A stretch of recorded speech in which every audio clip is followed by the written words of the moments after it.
WhatsApp should find a way to get into that WhatsApp.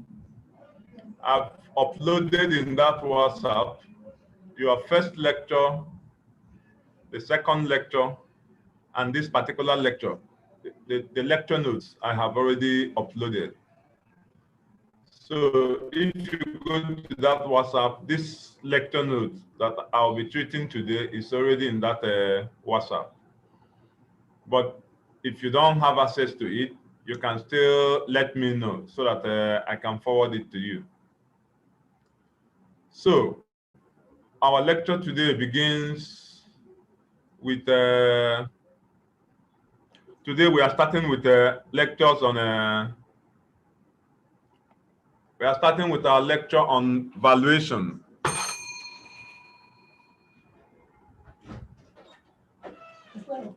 Sorry.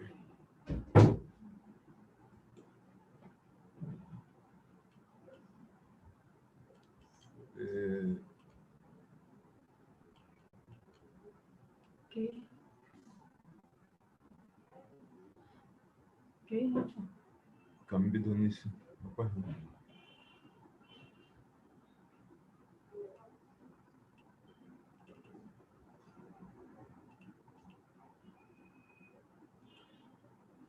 See now. But the pages are not there. Okay. Okay. But ever pages are on Zoom, pages are not there. Yesterday there were lines here. If you click up, if you click up.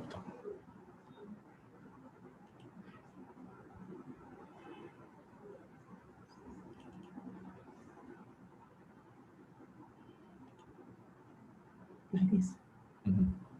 But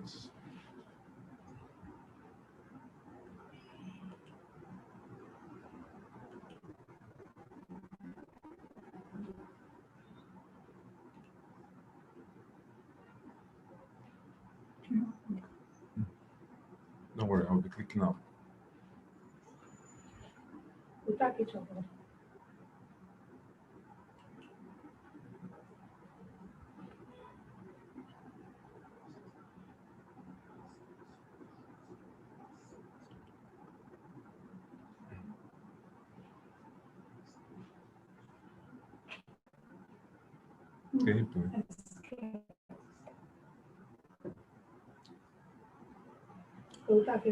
Okay, sorry about that. I was trying to get the lecture note moving.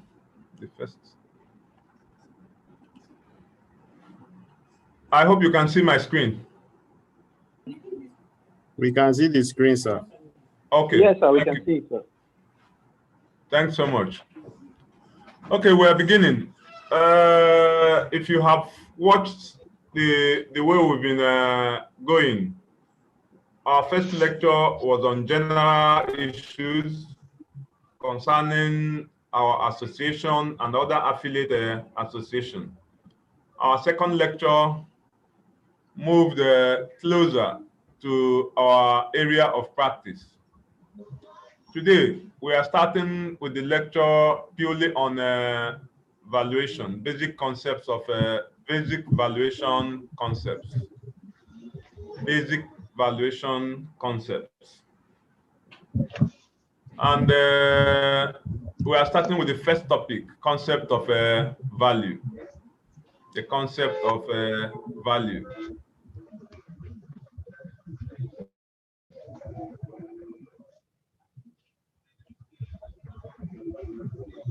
You will see that the word value and professionals in different areas try to interpret the word value. And some people say value may not be given a good meaning until there is an adjective that qualifies that word, value. For instance, we have market value, capital value, mortgage value, rental value, insurance value. These are values that we deal with as estate surveyors and valuers. The dictionary meaning tells us that value is the worth of anything. The worth of anything. But you will see that among estate surveyors, whenever you refer to the word value, the first thing that comes to mind is market value. Market value. And in America, National Association of Independent Fee Appraisers, National Association of Independent Fee Appraisers defined as an estimate of the worth of a property in terms of money in the open real estate market, provided the following conditions are met. Provided the following conditions are met. That means for you to determine market value, there are conditions for you to have market value. The first condition is that it must be the most probable price. It must be the highest price, the most probable price, the price that is highest as far as the property is concerned. Number two, that price must come from an arm's length transaction. It must come from an arm's length transaction. An arm's length transaction is a transaction that lasted for enough time. A transaction that lasted for enough time to find the buyer that will give us the most probable price. And usually we say an arm's length period is a period of 6 months. An arm's length period is a period of 6 months. Another condition for market value is that there must be a willing buyer and a willing seller. The buyer must be acting willingly. The seller will be acting willingly. Remember, if you don't use buyer and seller, then you should use vendor and vendee. The vendor and the vendee. The fourth condition is that the parties must not be acting under stress. The parties must not be acting under stress, meaning the person who is buying must not be selling under stress.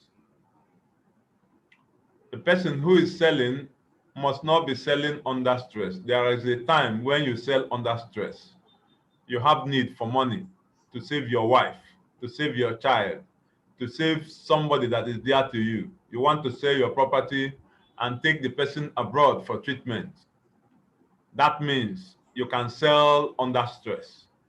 And that means if the property is worth 10 million, the first person who makes an offer of 8 million, 7 million, you may decide to sell. That sales was not done under market condition. There is stress involved. The same way, you have built a big hotel, and very close to the hotel is an empty land.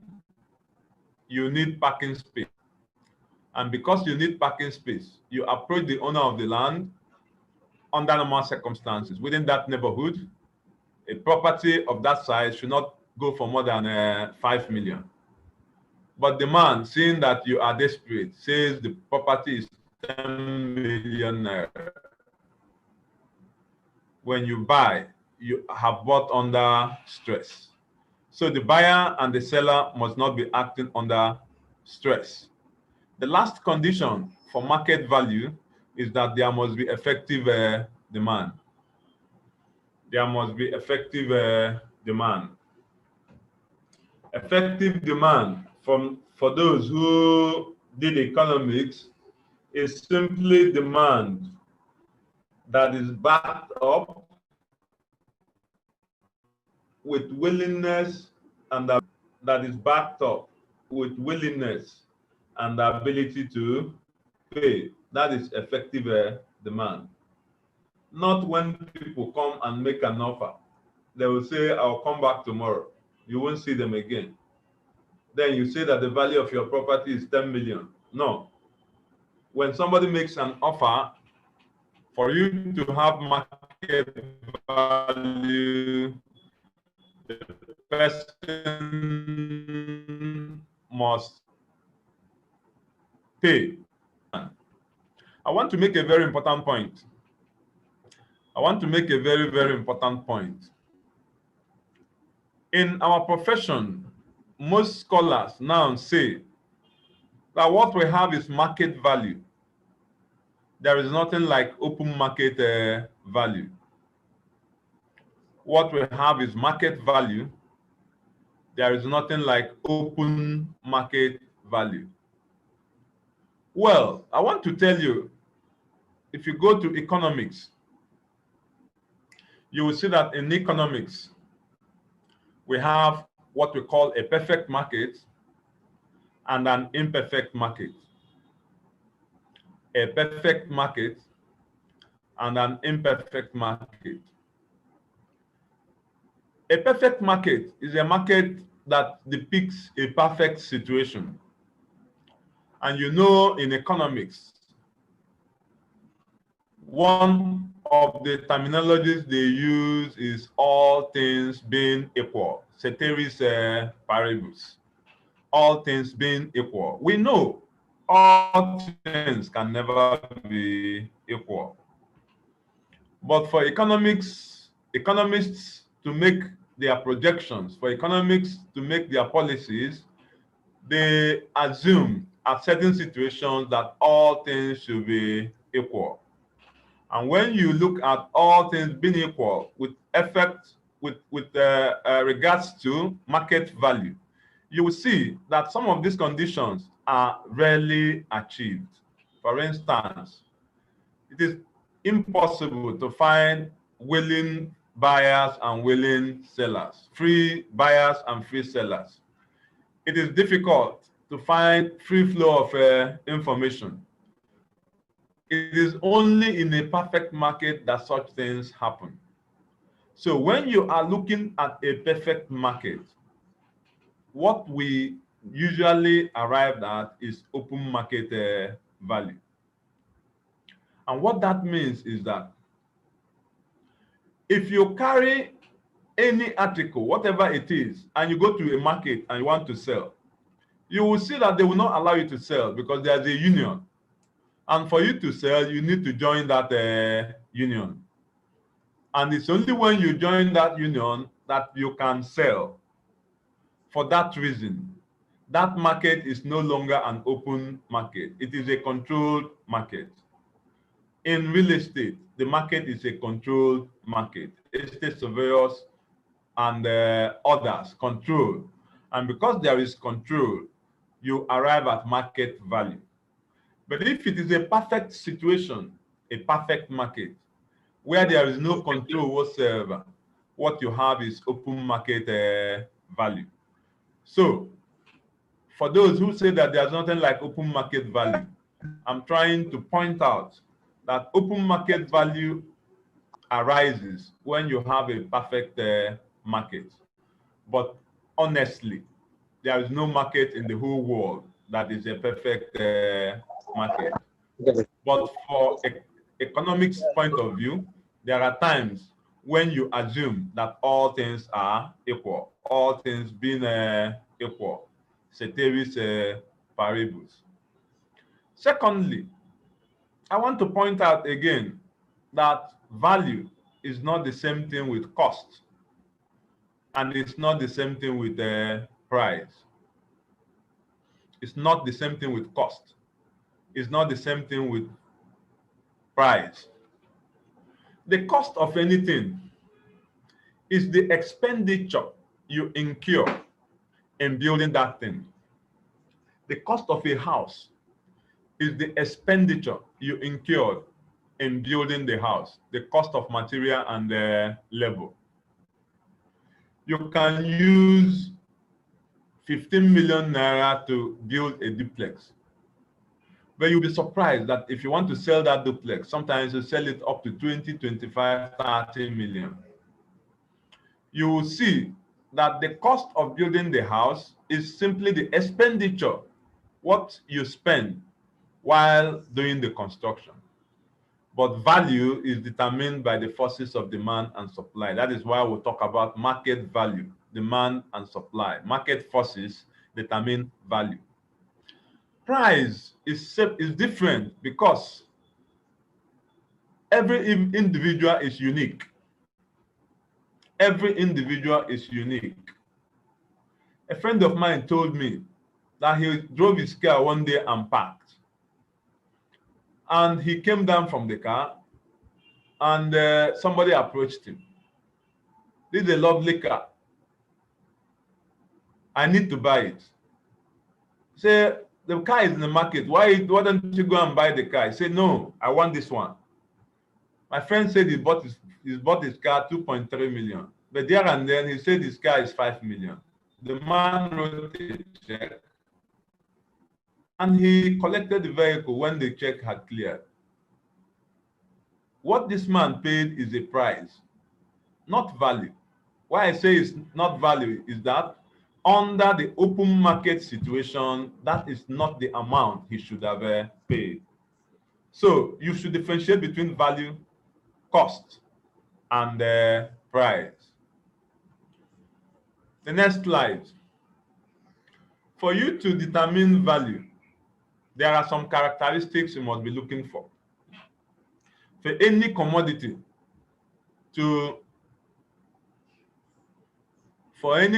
commodity to command value, there are four things you must be looking for. Number one, it must have utility.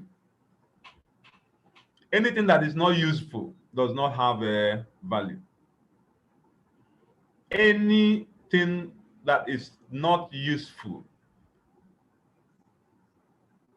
does not have value. Number two, if it is useful, then there must be demand for it. If it is useful, then there must be demand for it. So it is utility that brings in demand, and that means when people demand for it, value comes in. And if you go to economics again, you will see that the theory of demand says once demand increases, price increases, value increases. You will also notice that for anything to command value, that thing must be scarce. It must be scarce. One, it must have utility. There must be demand for it. Because there is demand for it, there will be scarcity. That scarcity creates value. That scarcity creates value. Because when it is scarce in the market, the forces of demand and supply will push up the value. The forces of demand and supply will shoot up the value. Finally, for any commodity to have value, it must be legally transferable from one person to another. If it is not transferable, that means people cannot demand it, knowing fully well that it cannot be transferred. There are things that don't command value. The air we breathe does not have value. Why do I say it doesn't have value? It has utility, but the demand, there's no market force. It is not transferable. It is not scarce. That is why you will see that the good things of life are free. God gave it to us free of life, free of charge. All the good things of life, God gave to us free of charge. You don't pay anything. But if we stop breathing, we are dead. Okay, that's about the characteristics of value, or what we may call elements of value. There are 4 elements of value: utility, demand, scarcity, and transferability. The next topic is on principles of value. There are some economic principles that help us to determine value. There are some economic principles that help us to determine value. For instance, we have the principle of anticipation. The principle of anticipation helps us to determine value because it helps us to anticipate income. Value is created when an income is anticipated. Whenever you are expecting income from a property, from any transaction, it gives that transaction value. It gives that property value. So value can be interpreted based on the income that is coming from a particular property. Number two, we have principle of balance. They also call it principle of homogeneity. Some books also call it principle of conformity, principle of balance. Some textbooks call it homogeneity. Some others call it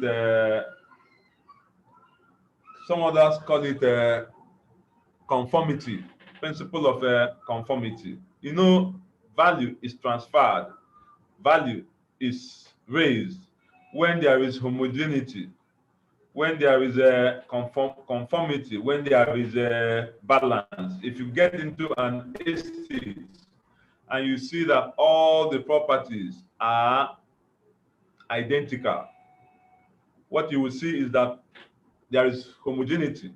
So if you sell one to 20 million, it means that the next one has to be sold 20 million. If you pay rent of 5 million naira, it is only possible that the next property will command 5 million naira because they are all homogeneous. They are all similar. They all maintain the same balance. Principle of change. Principle of change also help us to determine value.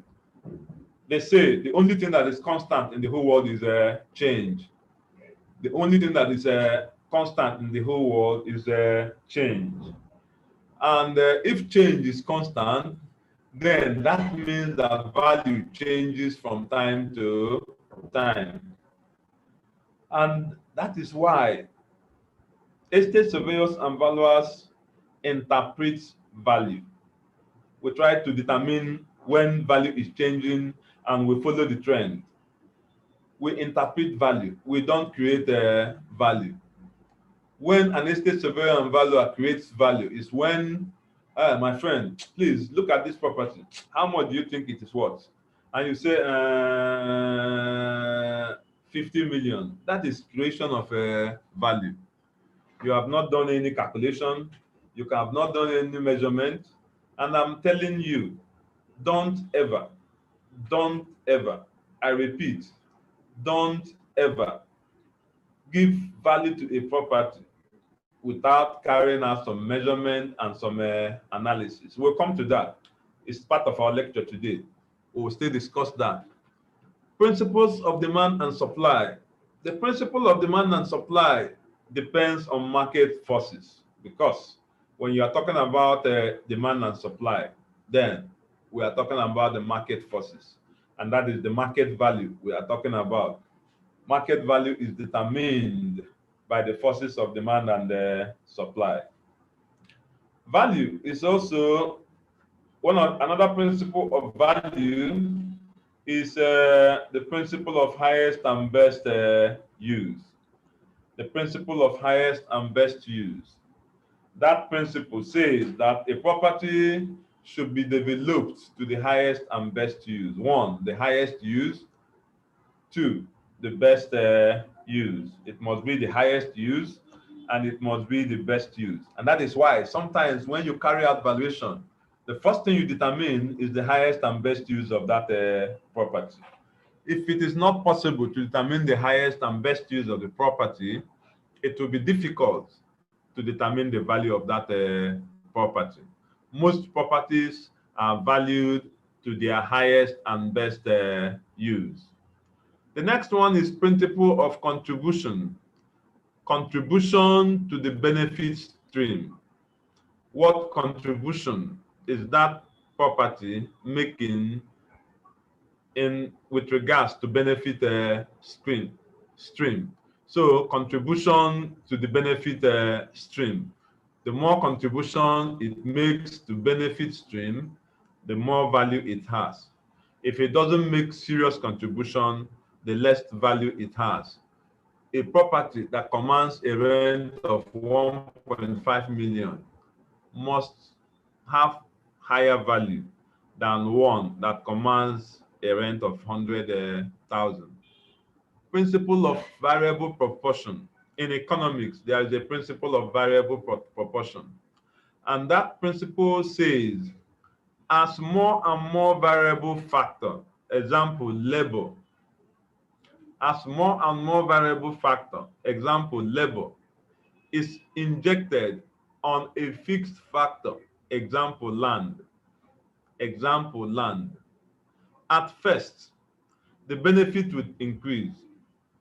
But after some time, the benefit will start diminishing. What do I mean? If you have a parcel of land, 2,000 square meters, you put in laborers to work on the farm. As you are putting more laborers, the production will increase. Production will be increasing.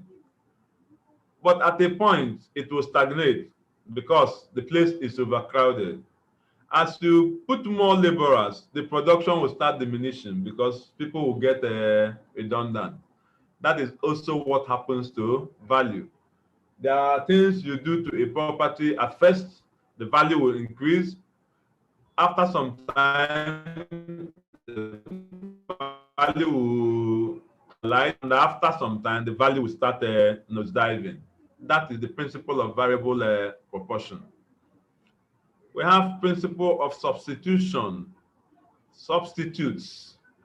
Commodities that have substitutes usually have fluctuation in value. If you go to buy bread and you know that the bread is 200 naira, and then you come to buy the bread and they say the price has increased, you have alternative. You can buy biscuits, you can buy other things. This can affect the value because people go for things that are cheaper. If you want to buy laptop, for instance, and you go for Dell laptop, they say it is 150,000. Then you go for compact, and they say compact is 75,000. Say, what the hell? Why do I have to waste my money on Dell? I'll buy a compact. You will see that substitution, you are substituting value. So value can be created from substitution. Finally, we have principle of competition. Value can be created out of competition. Competition can bring out the best in a product. It can bring out the best in a product. And once the best in a product is realized, the value of that product goes high. So principles of value are economic principles that help us to determine value. The next one, the factors that determine value.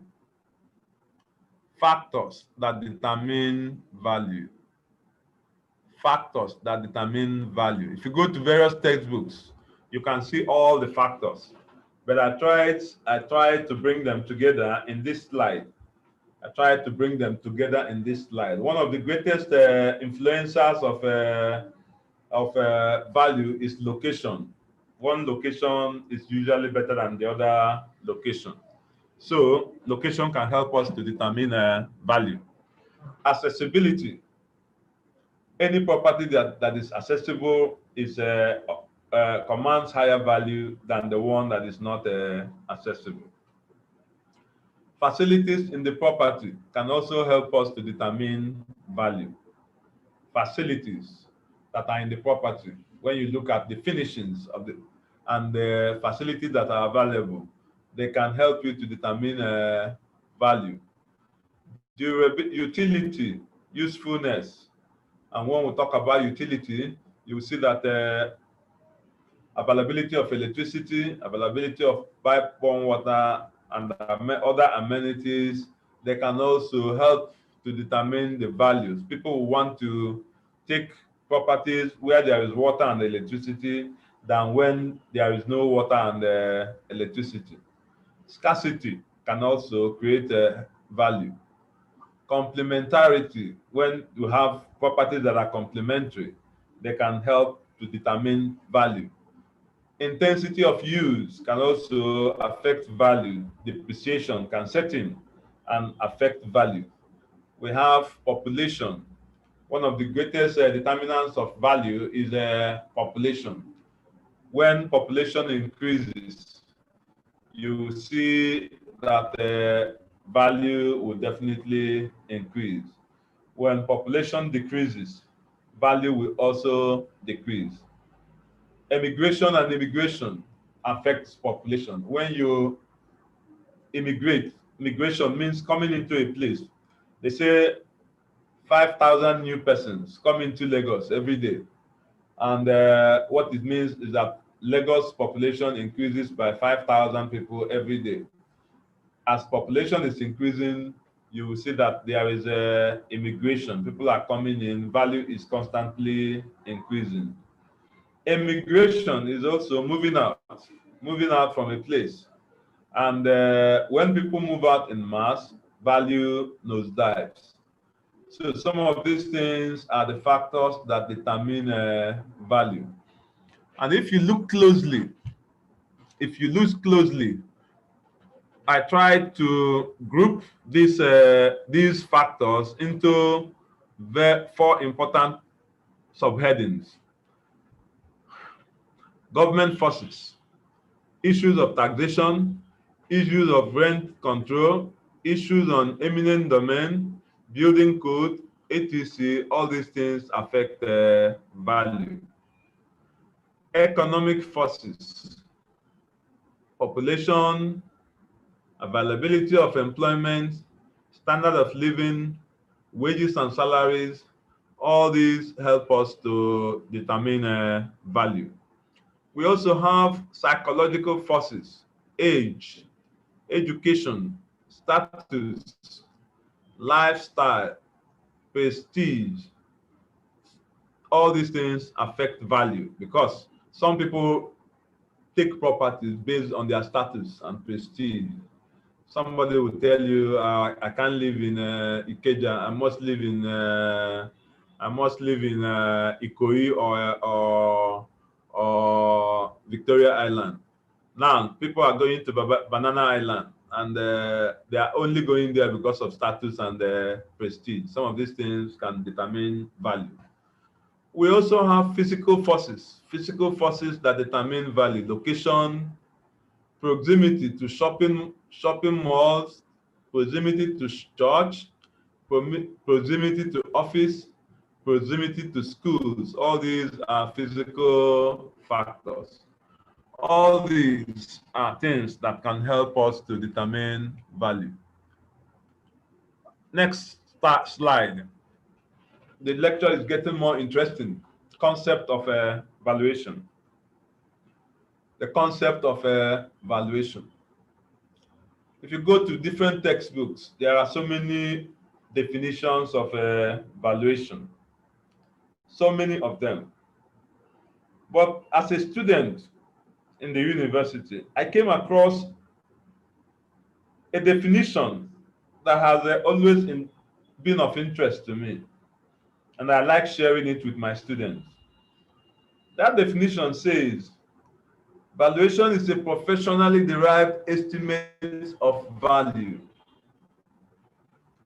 It's a professionally derived estimate of value, which is based on supportable conclusion arrived at through a thorough and logical analysis of facts and data at a particular time.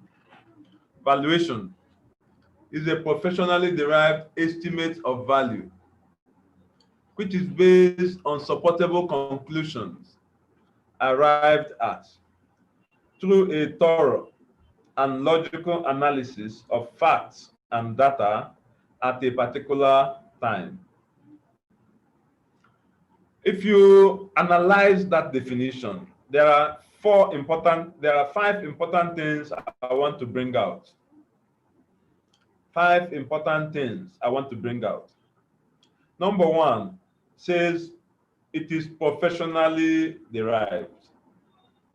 Valuation should be done by a professional.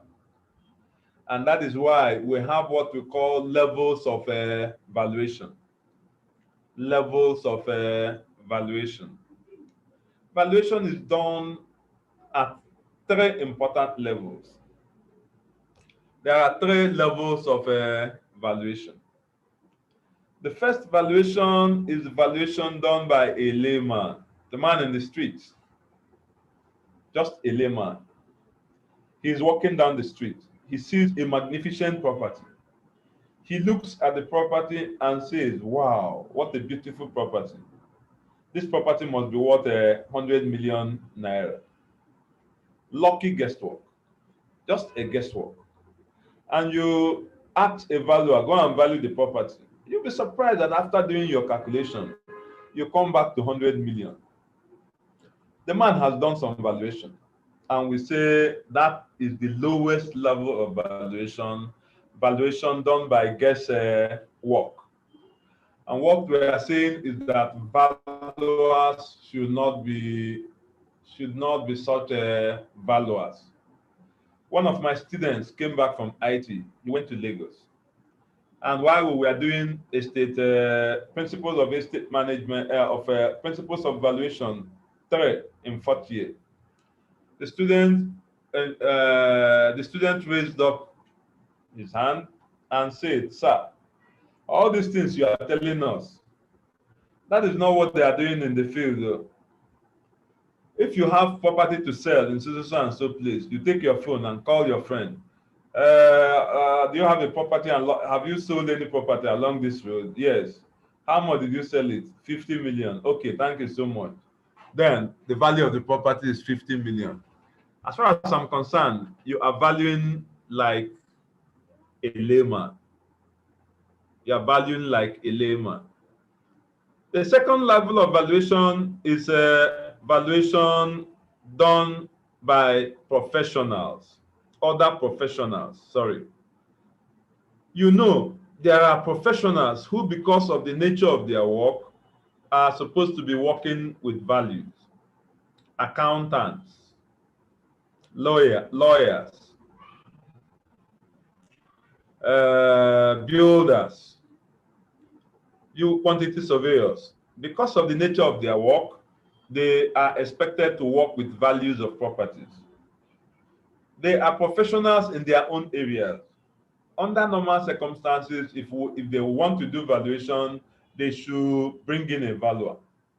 Just like if you are doing valuation and you need cost, none of us will go and bring a quantity surveyor. We sit down and develop our own cost.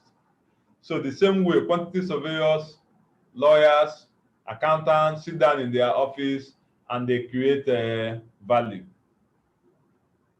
That is the second level of valuation. They are still doing abracadabra. What they are doing is guesswork. And because they have not acquired any skill in valuation and they did not apply any technique in arriving at their figure, we still say that they are quacks. They are quacks.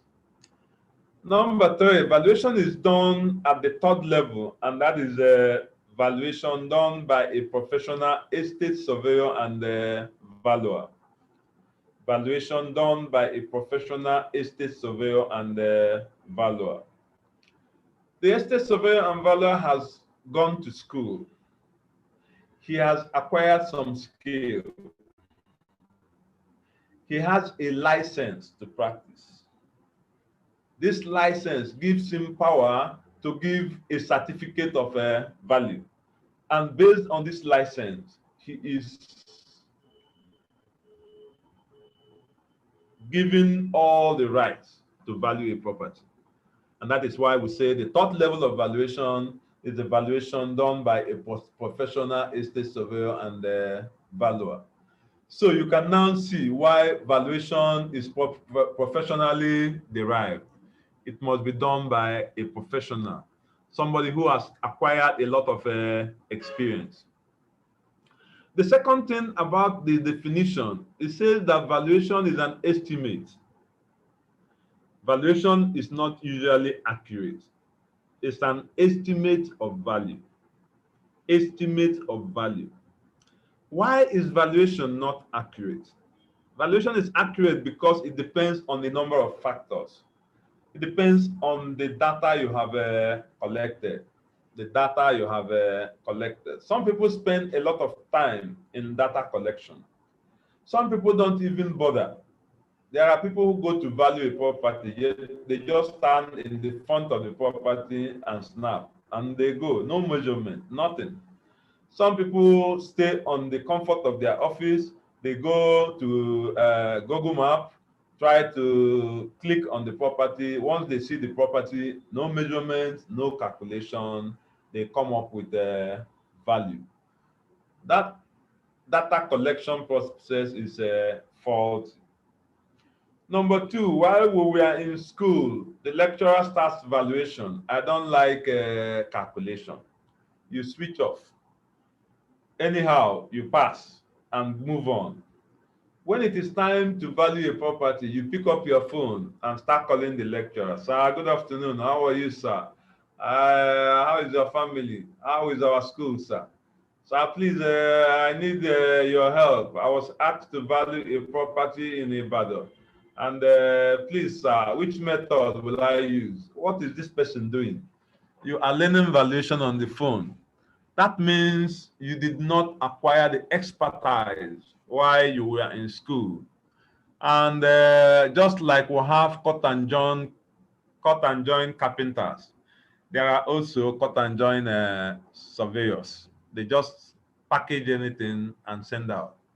And that is why when you ask two valuers to go and value two properties, we come with different values because we don't have the correct expertise. We have also the problem of assumptions. We make assumptions when we are doing valuation.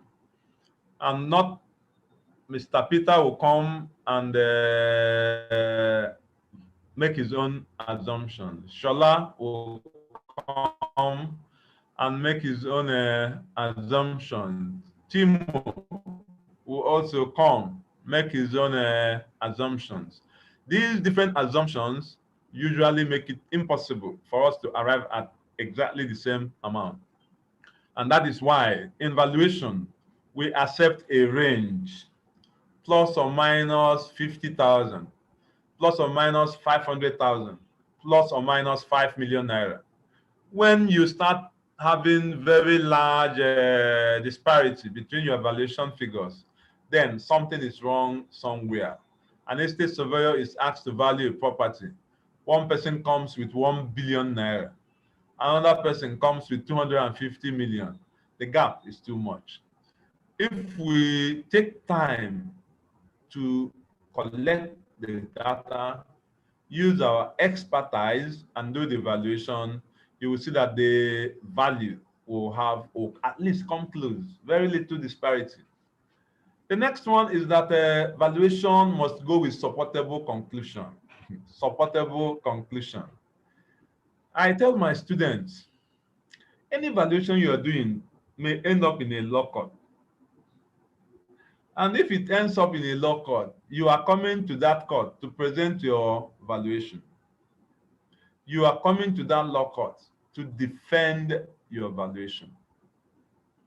To defend your valuation. So valuation is not abracadabra. You just sit down, open your eyes and give a figure. I'll give you an example. I was in court one day as an expert witness. And in that court, it was a case between a bank and my client. I did valuation for a client. And the client, I didn't know the document will get to court. So one day the client came and said, you remember you did valuation for me? I said, yes. He said, please, you have to help me. The case is coming up in court. I said, what? Okay, you have to pay me as an expert witness. He paid me very good money. I came to court. And unfortunately for me that day, or fortunately for me that day, I came and law school was doing court attachment that day. The court was filled to the brim. And all the cases before my own case were adjourned. My own case, when it got to my lawyer's turn, I was asked to step into the dock.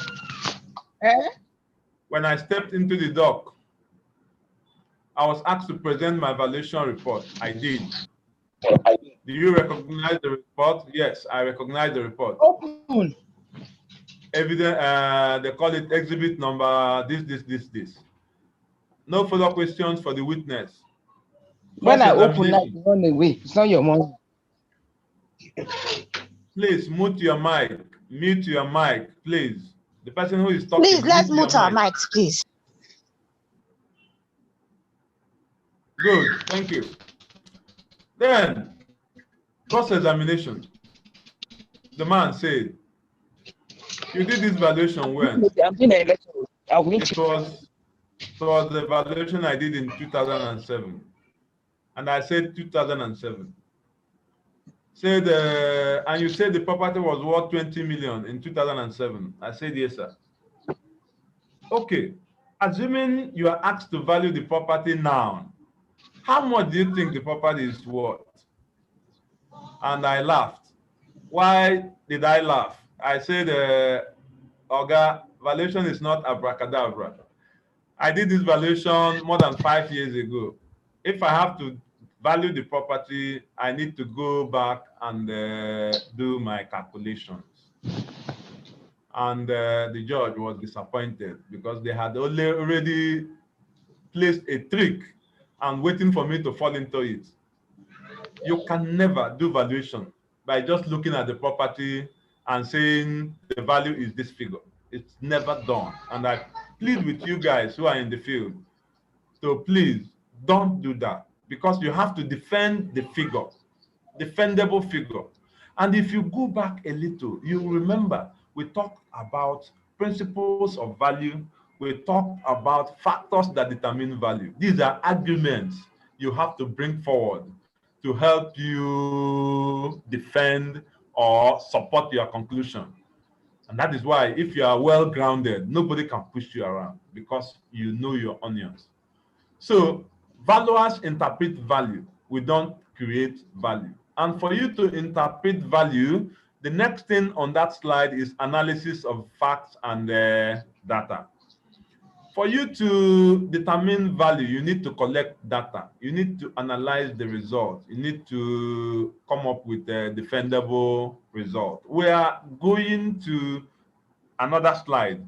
And when we get to that slide, we'll discuss data collection, discuss data analysis, and discuss the results. Because one of the topics we have for today is valuation process. Valuation process.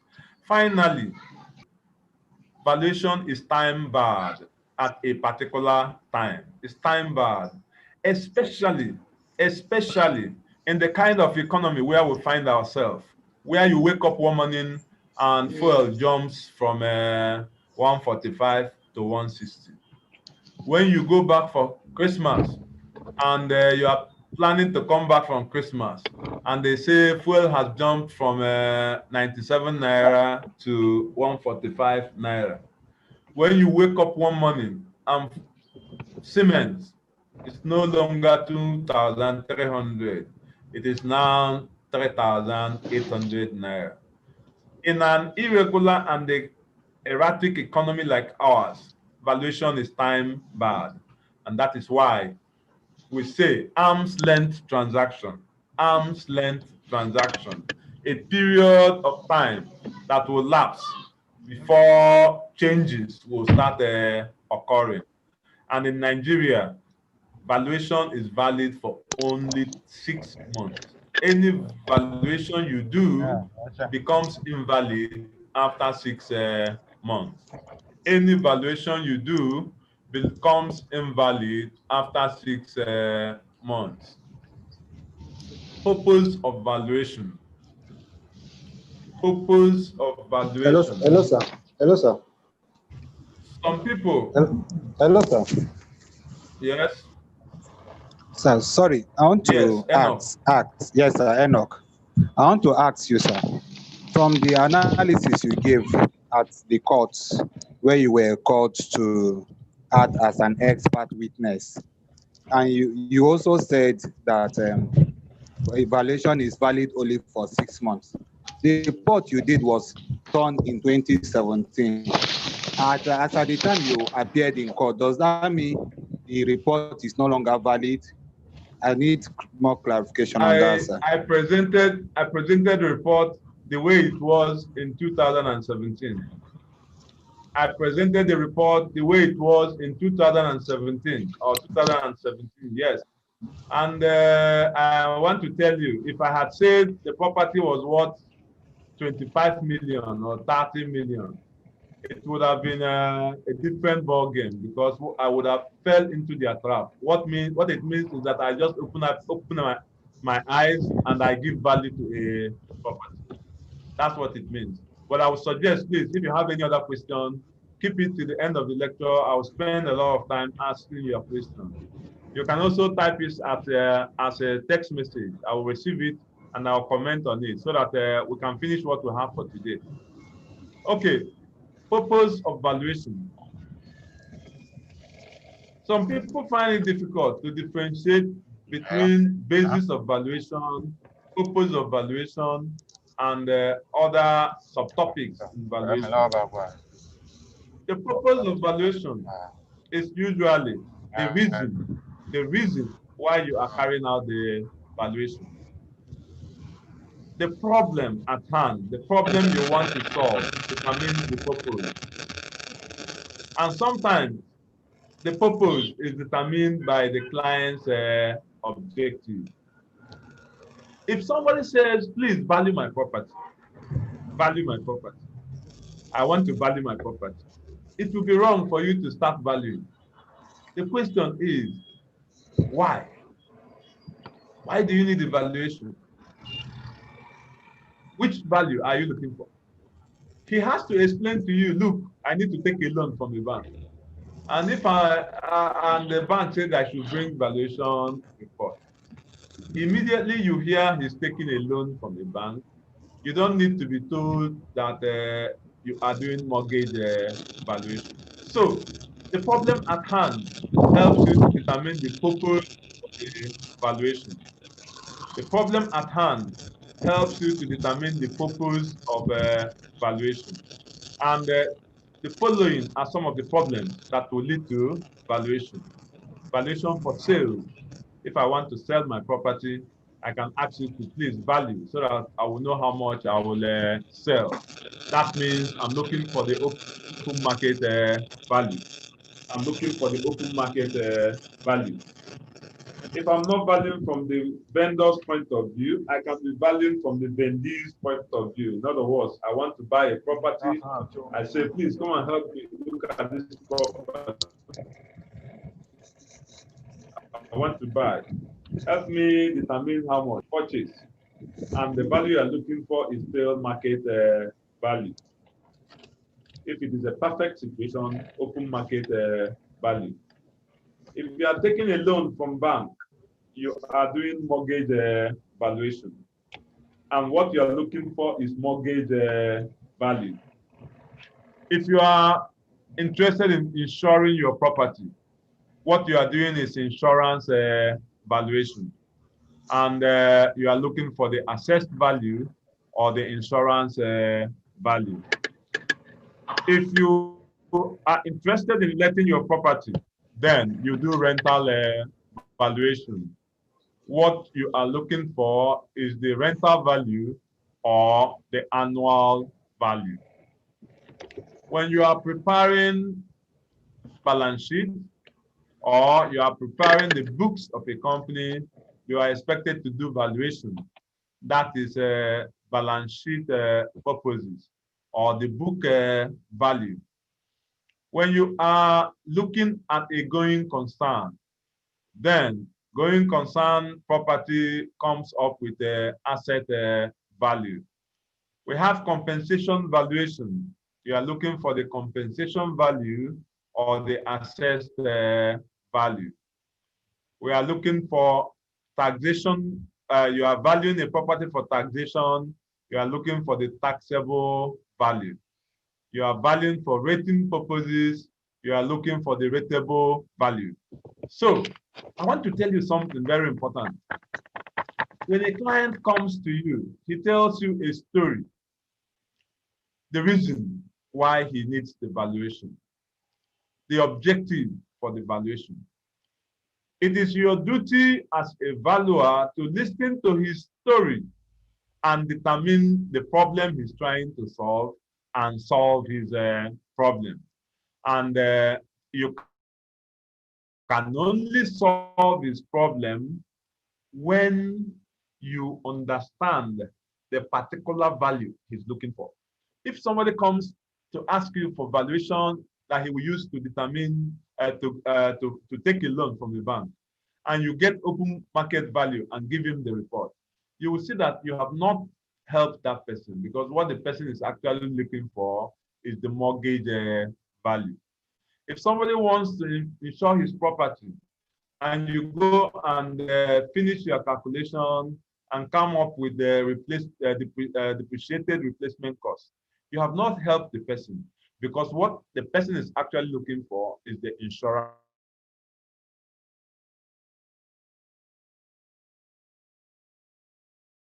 value. And that brings us to the basis of God and basis. It's not the same. They are not the same. They are not the same. The method is something else. We'll come to method. The basis of valuation is usually the foundation upon which you can determine other types of values. It is a foundation upon which you can determine other types of value. I'll give you an example. All of us who are Christians, we aspire to go to heaven. But you cannot go to heaven until you die. You must die first before you go to heaven. So dying is a sine qua non, is a thing that must happen before you go to heaven. The same way, basis of valuation is something that must happen before you can determine other types of value. For instance, you cannot determine mortgage value without first of all determining market value. You cannot determine insurance value without first of all determining replacement cost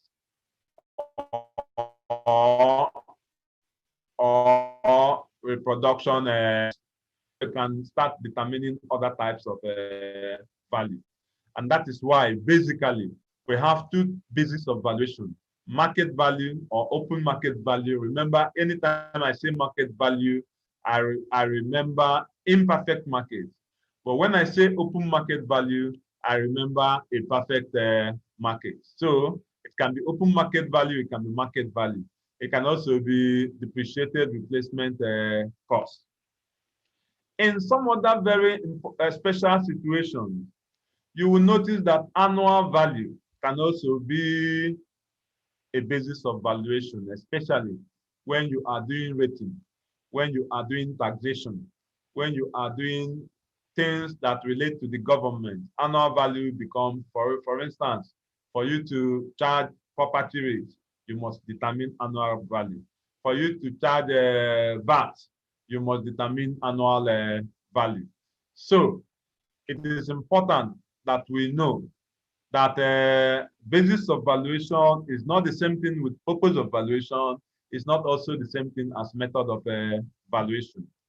We will still discuss method of valuation in this lecture today.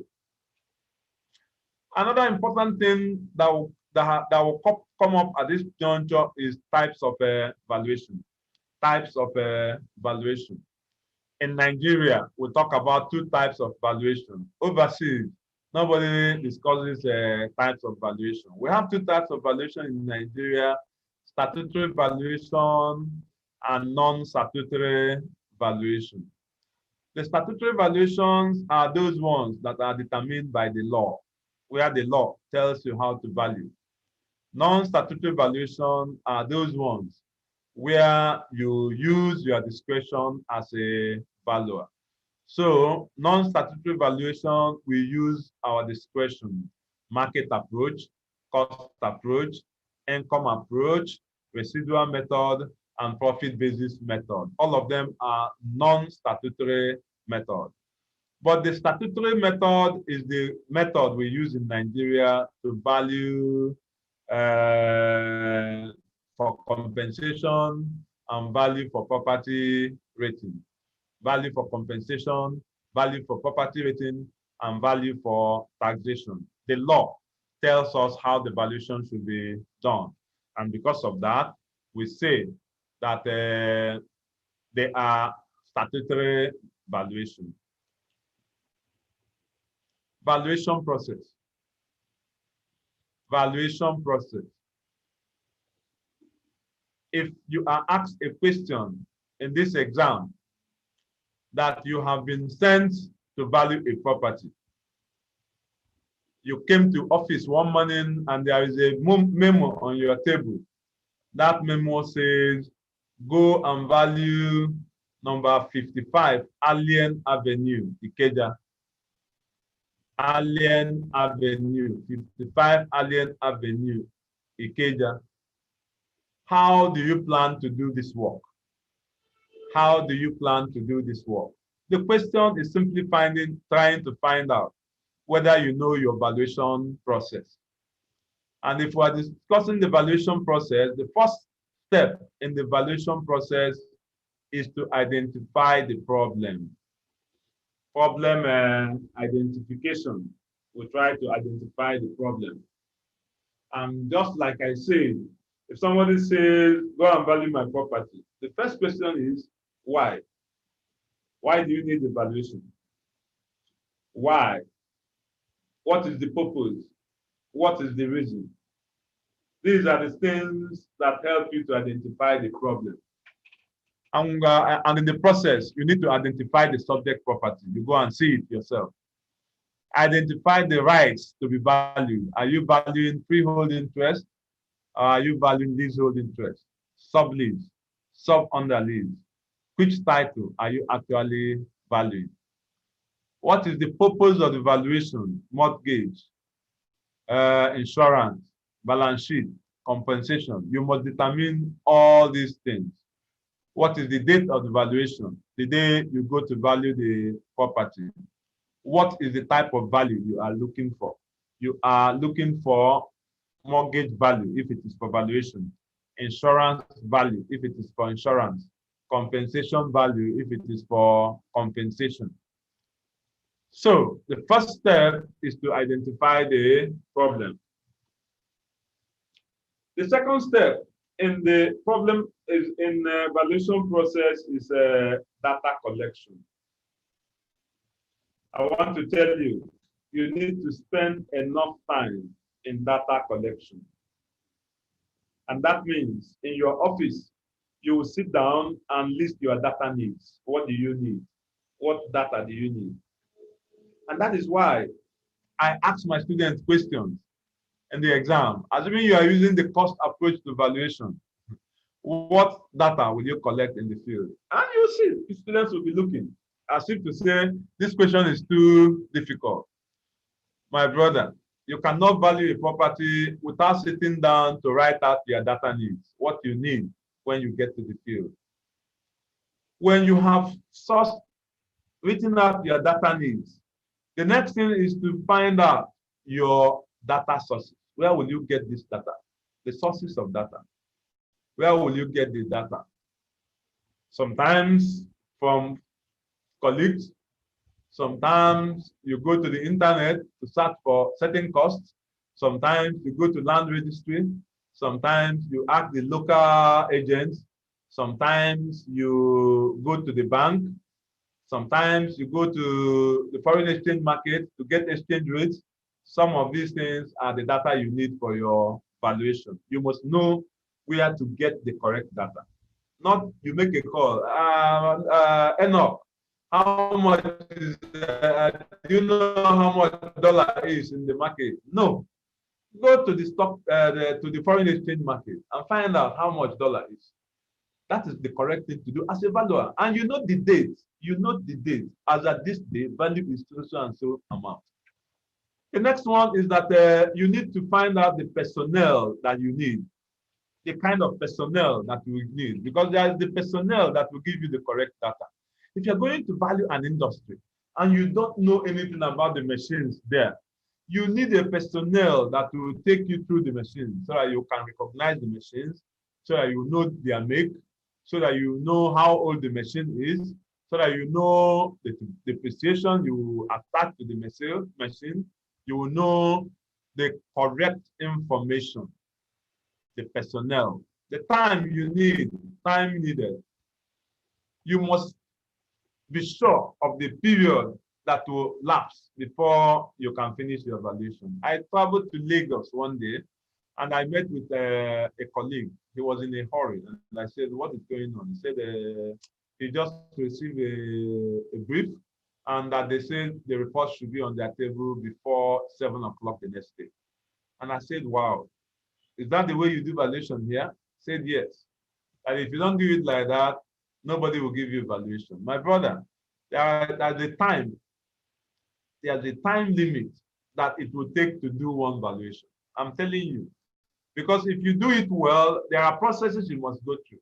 And that is why you must tell them, you must give me 2 weeks, 1 week, 1 month, 2 months, depending on the intensity of the valuation to be done.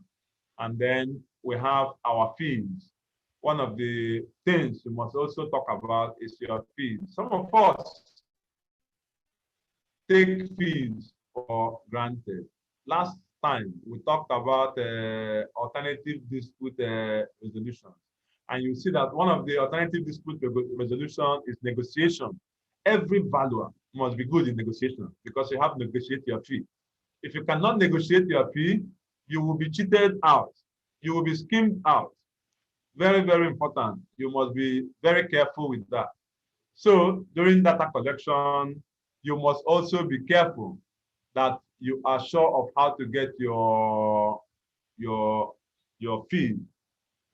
Data collection takes us to market research. There is hardly any valuation you will do without market research. Even when you are doing cost approach, you still need market research.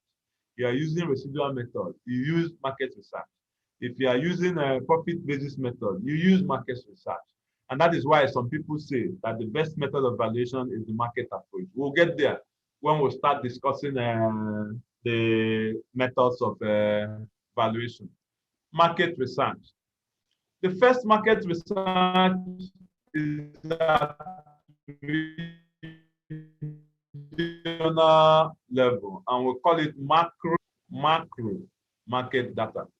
Under the macro market data, we must be sure of the zoning of the property, residential, commercial, industrial. You should also be sure whether there is a mixed use, residential to commercial. You can also check whether the use is complementary.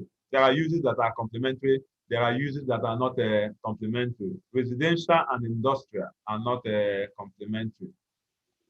Residential and heavy commercial, not complementary.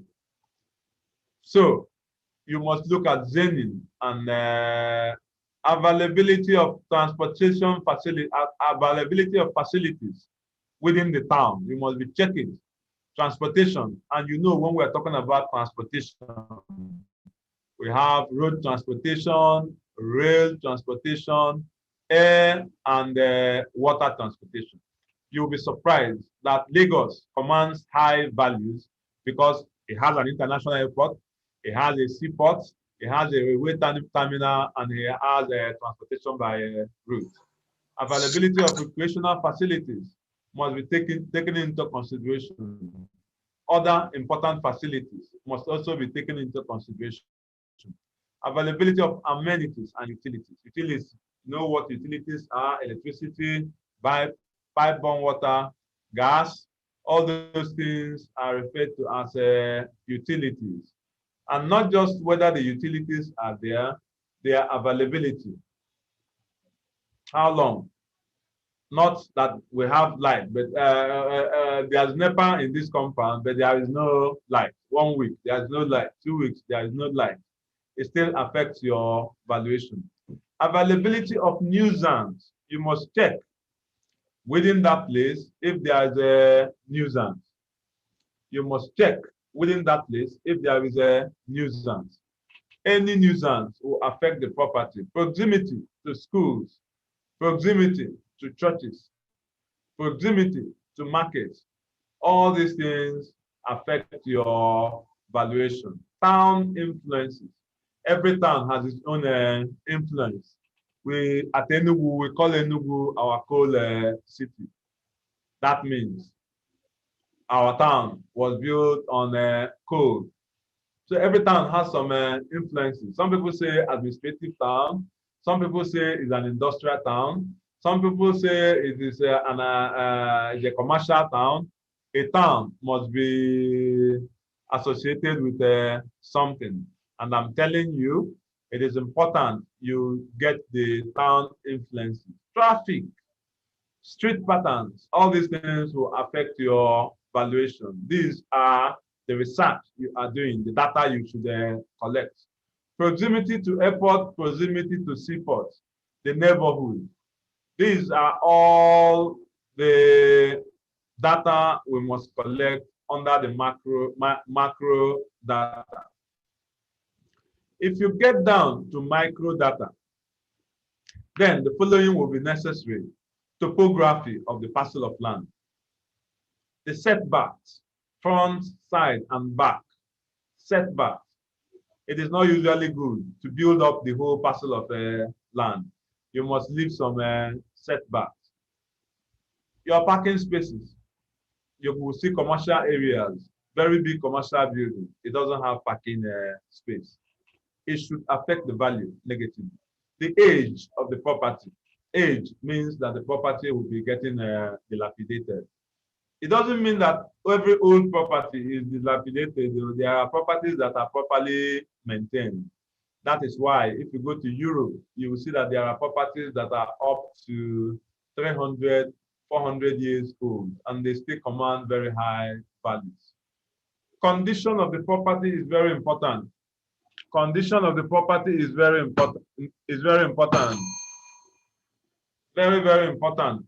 Why do I say that?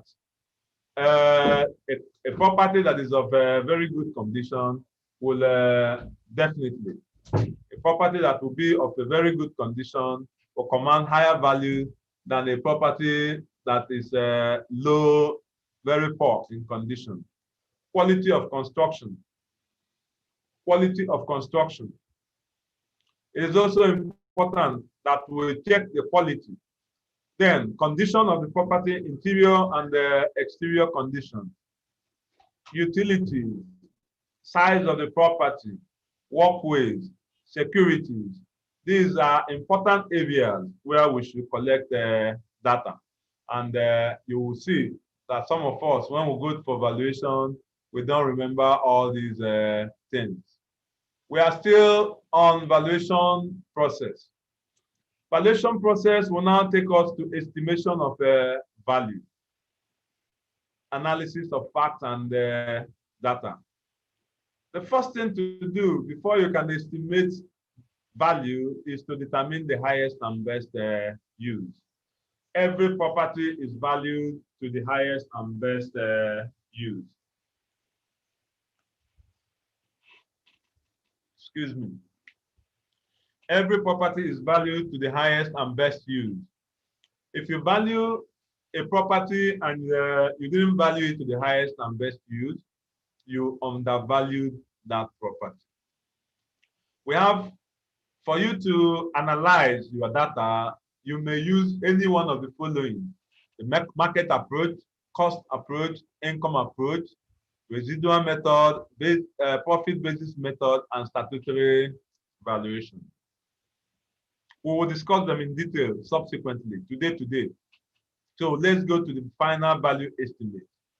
Because of the way we do valuation in Nigeria, you notice that some people use just one method.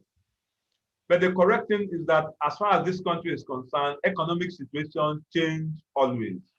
So we advise that you use 2 or 3 different methods. Use 2 or 3 different methods. If you are using cost approach, try market approach and income approach. When you have done cost approach, and done the market approach, you can now compare. The comparison will help you to give a reasonable value, so that the value you are giving will not be too low, it will also not be too high. And at some point, you can arrive at the final value using 2 methods, averaging methods. Some people will do cost approach, do market approach, and do income approach, and find the average of the 3. Some people also talk about the weighted index method, where you weigh the contributions of each method to the value, and you give an index, a weighted index method. The last level or the last process is to do your evaluation report. To do your evaluation report. Usually, when you submit your evaluation report, you go home, your report begins to speak for you. So your report is your personality. Your report will be assessed when you are not there. So I tell my students, your report is your personality. What you submit is who you are. So people look at your report and try to imagine who you are. Submit a report with a lot of errors. This is a very careless person. For instance, I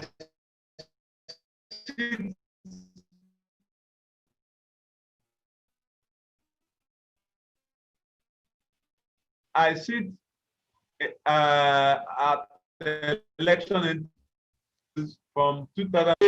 He supervises somebody. It is either he didn't sign, or he didn't seal, or he didn't do this, or he didn't do that. So in our group, in our panel, we formed an opinion about him. He's a very careless person. The same way, there's a way you present your report, people have a lot of respect for you. But there is also a way you present your report and people will not take you seriously. You must always take your reports seriously.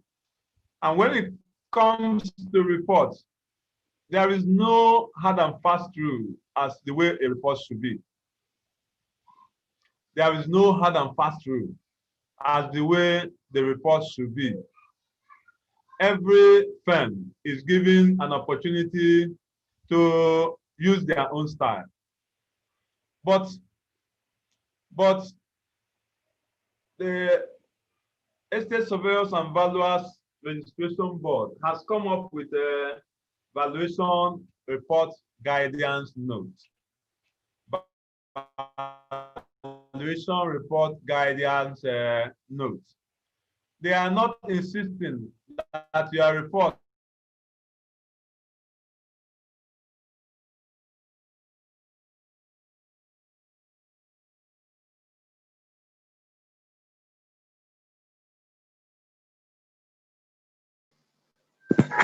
Hello, sir.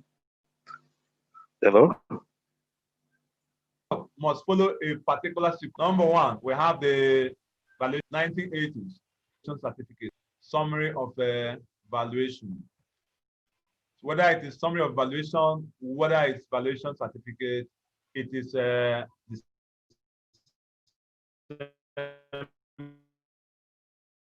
same thing. We are talking about the same thing. Valuation when you give your client your report, he's not interested in all the long stories, not interested in all the grammar you are speaking. What he's interested in is he's looking for the value. That's what he's looking for, the value of the property. And that is why in your valuation certificate, you should summarize. And that is why I said valuation certificate should have the following: description of the property. Which property did you value? Description of the property right. What did you value? Freehold interest, leasehold interest. What is the purpose of the valuation?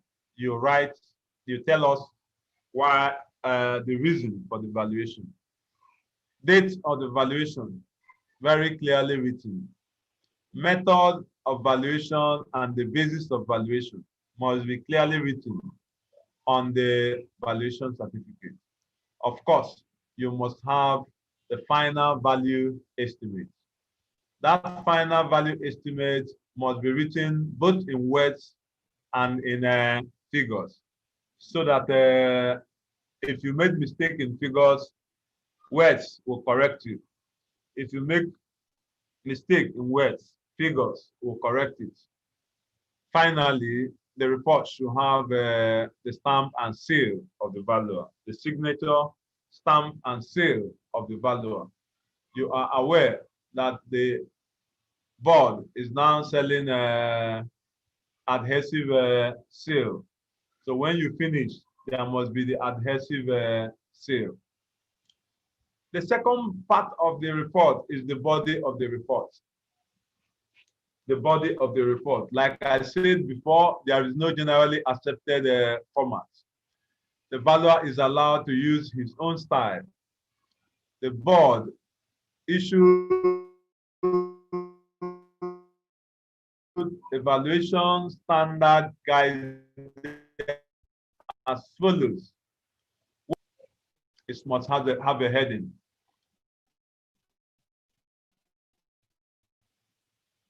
Section 1 of the valuation is the terms of reference. Some people say introduction. You must be dynamic. All of them must not be terms of reference. Sometimes you use introduction. First topic on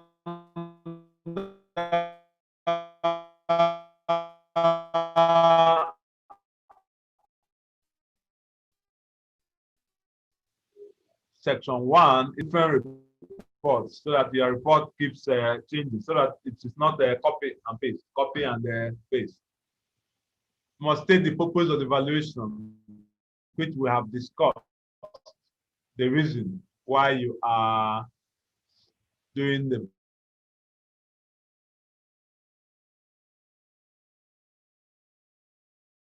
evaluation. Whatever purpose, whatever story the person has told you, it is for you, whether it's sales, insurance, this and that, which we have already discussed. So it is necessary that you remember your purpose of valuation. Date of inspection, date of valuation. I deliberately put those two. Please, I need you to understand and listen carefully. Sorry. Date of inspection, date of valuation. Those two dates are very important dates.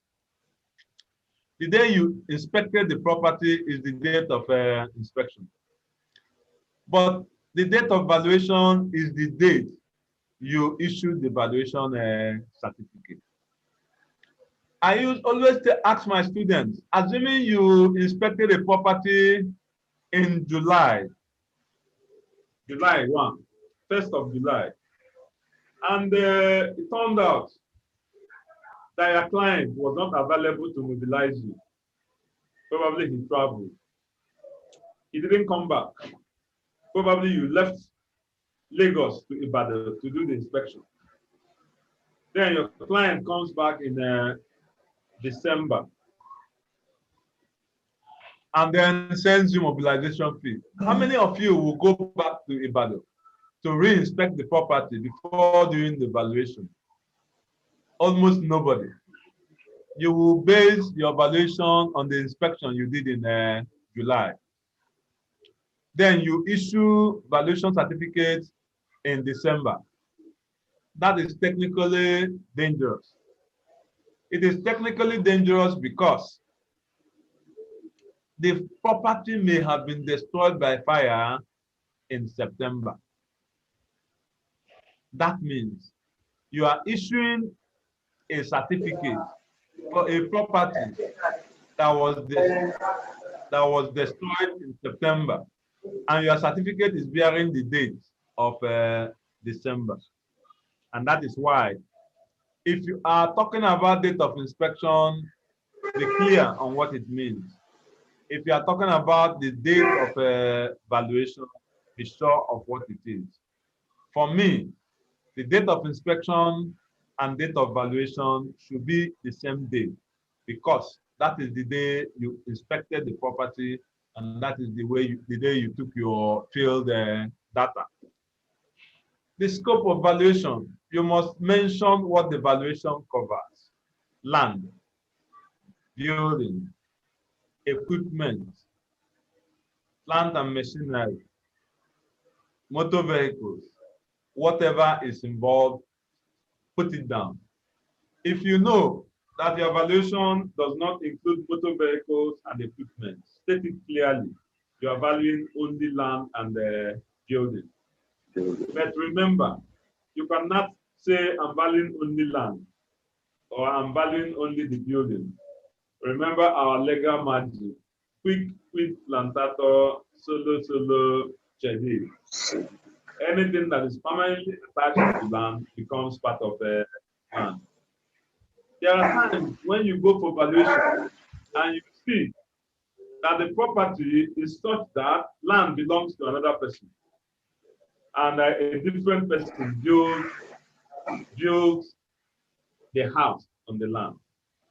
Well, it is difficult. For instance, I have gone for valuation and I found out that the property is railway property, but somebody else has built a house on the property, business.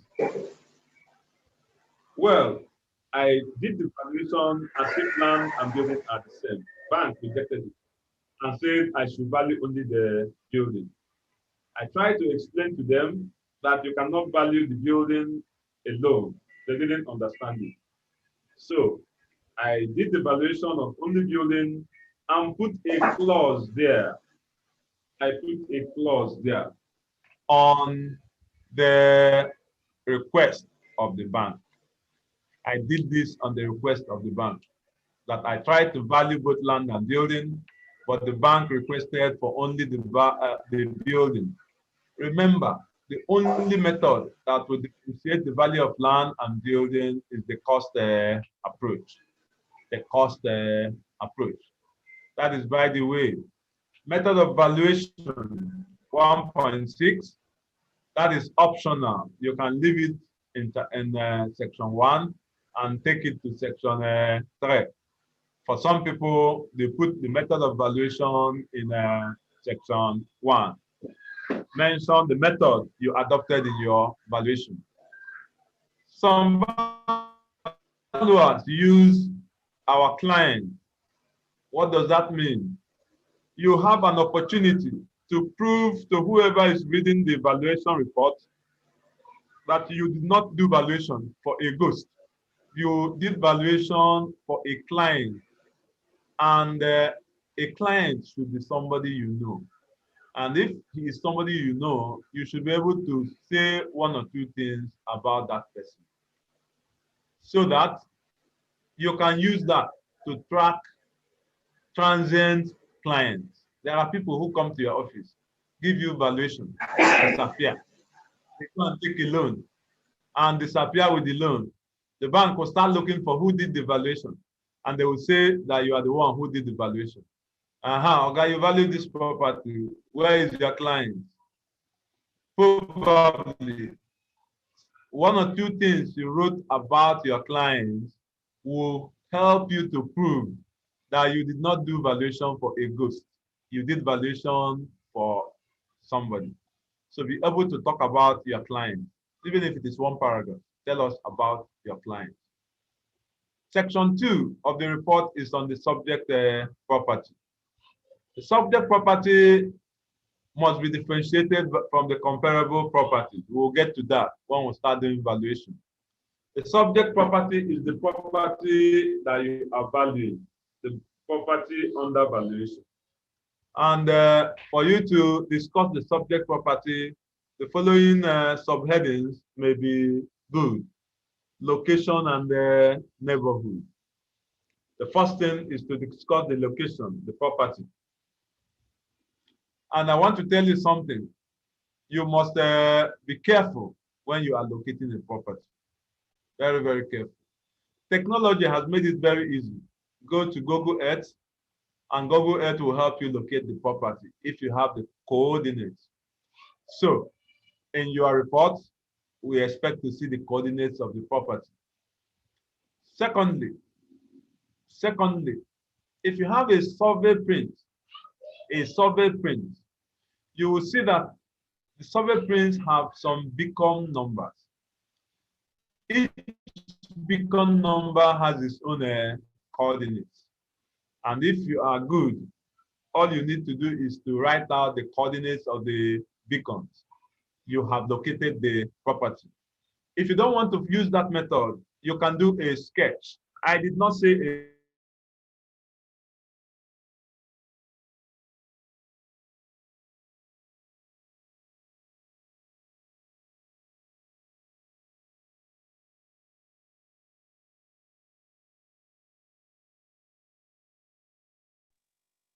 Hello, sir. We can't hear you anymore.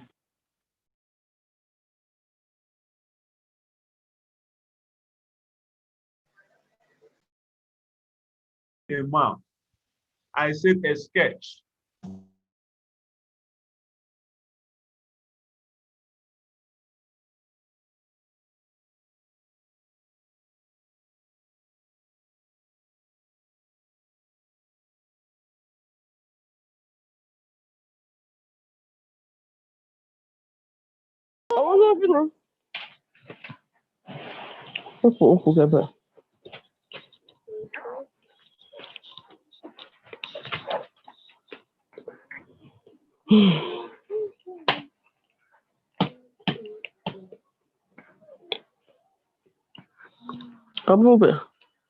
You send the test. Hello, sir. We can't hear you again. No. Hello, sir. Hello. Hello. I think he lost connection. Okay. Sorry, I lost my connection. I'm trying to reconnect. Hello? Hello, sir. We are with you, sir. Yeah, can you hear me? Okay. Can you hear me? Yes, sir. Okay. So we are still talking about location and neighborhood. And I was telling the story of how I went to court. You're not seeing my screen? We are not seeing your screen, sir. Oh. And you were talking about sketches before.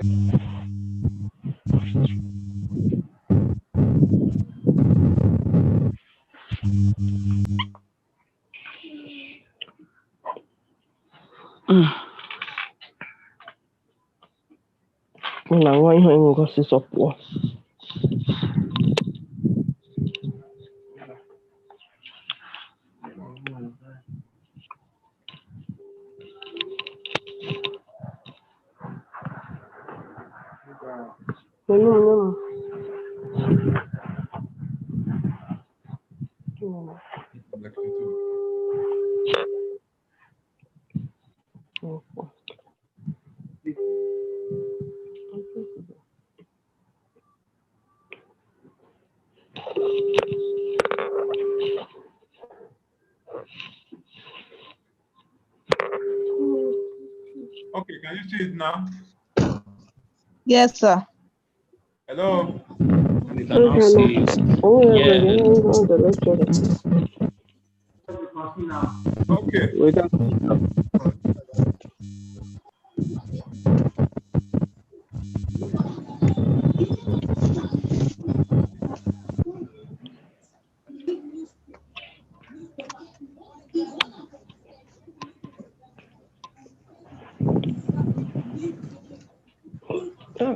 Okay,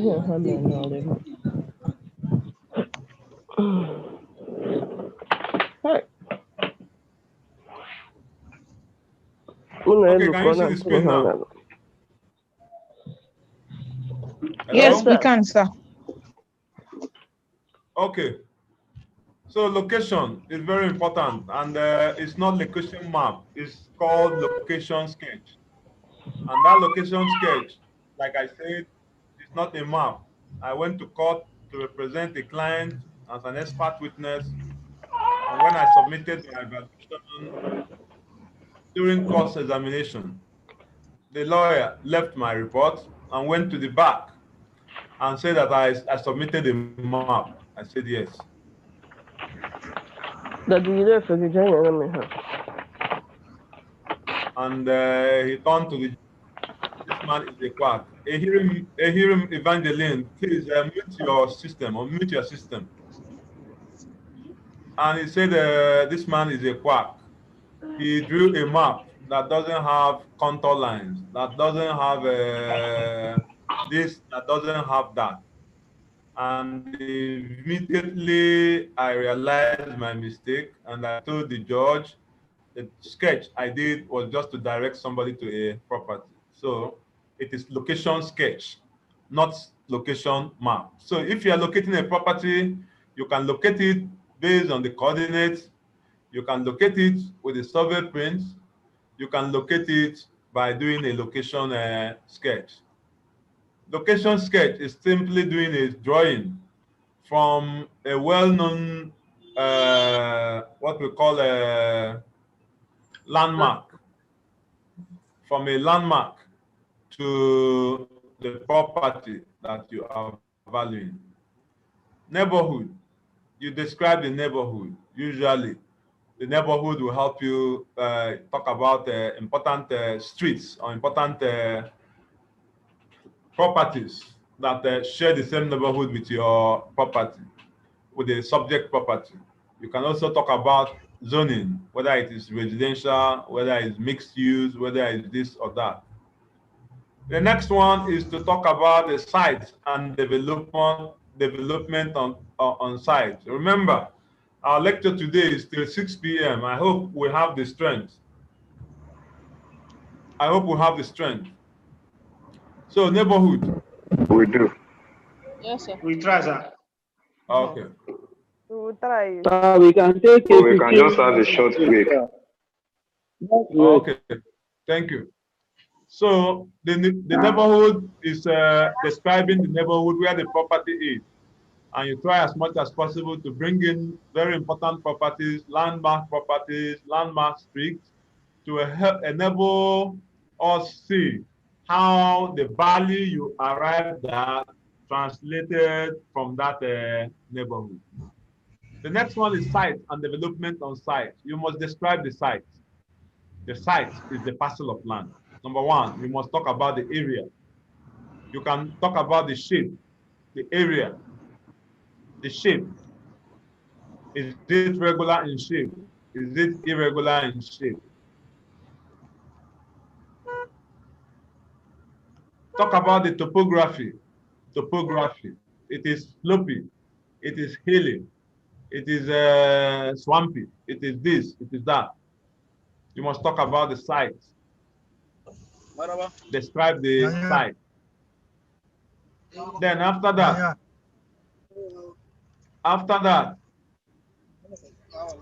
you talk about the development on site. Development on site. And that is where you need to be extremely careful. If you are valuing a vast property, there are some estates that contain up to 100 properties, and you are asked to value it. It means that you must take them one by one. You label them property A to Z if the alphabets are enough. If they are not enough, you use Roman figure, property 1 to whatever. If you don't want to use Roman figure, you use property 1 to this. And I tell my students, you try as much as possible to start either from the biggest ones to the smallest ones. Start from the biggest to the smallest. or you start from the smallest to the biggest. You will also remember that anything on site that is man-made is development. Anything on site that is man-made is development.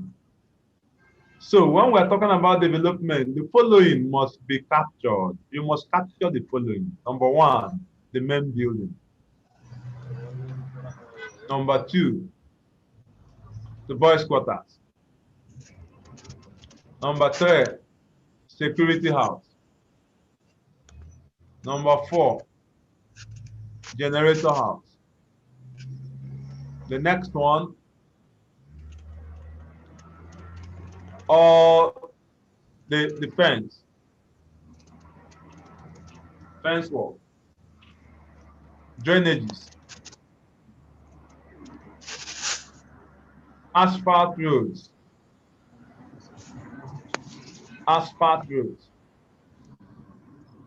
You must capture interlocking spaces. You must capture interlocking spaces. You must capture paved courtyard. You must capture the curves.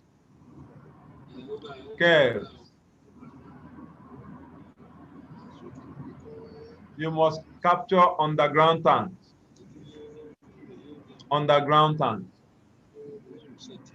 Overhead tanks.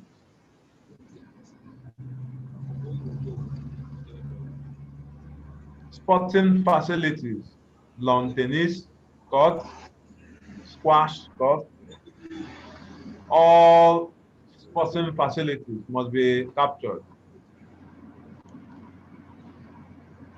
All artworks must be captured. Artworks, statues, or works done by a sculptor, all of them must be captured. Walkways,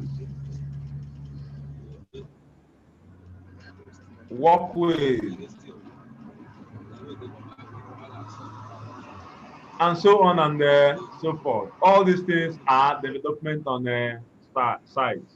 Don't leave anyone off because all of them contribute to value. The next one is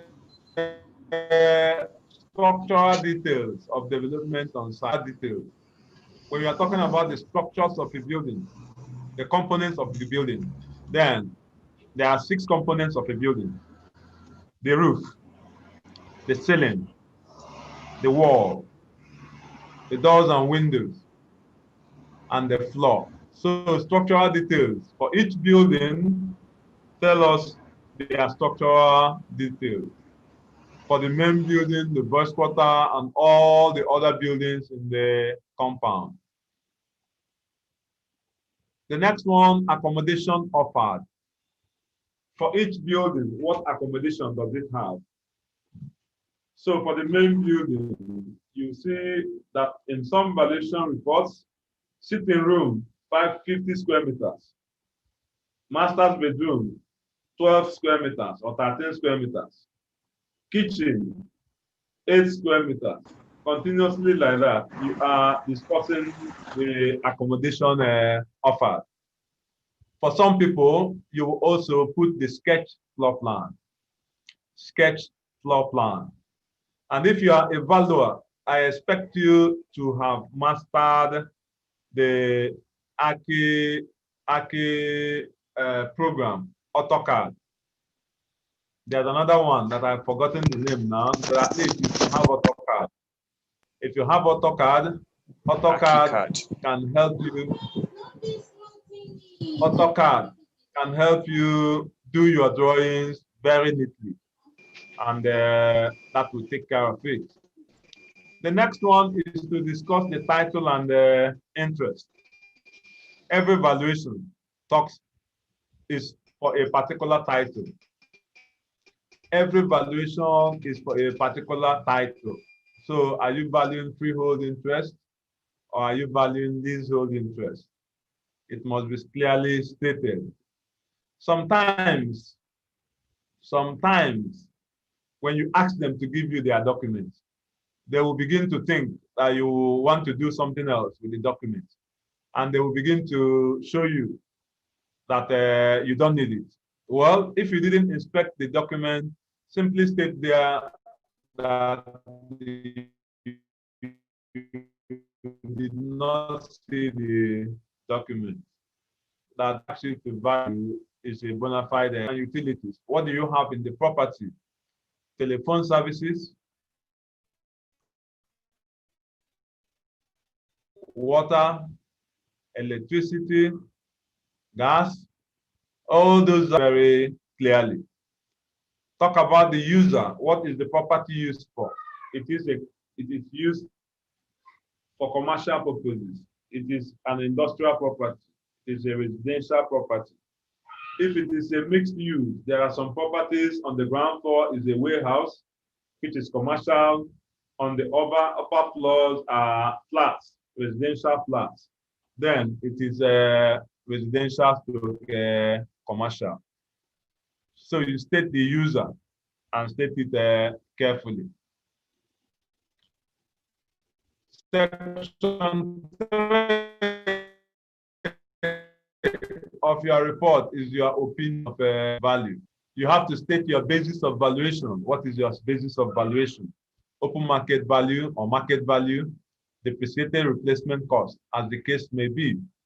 If it is rating valuation or taxation, then rental value, because most taxes are charged based on state the basis of valuation.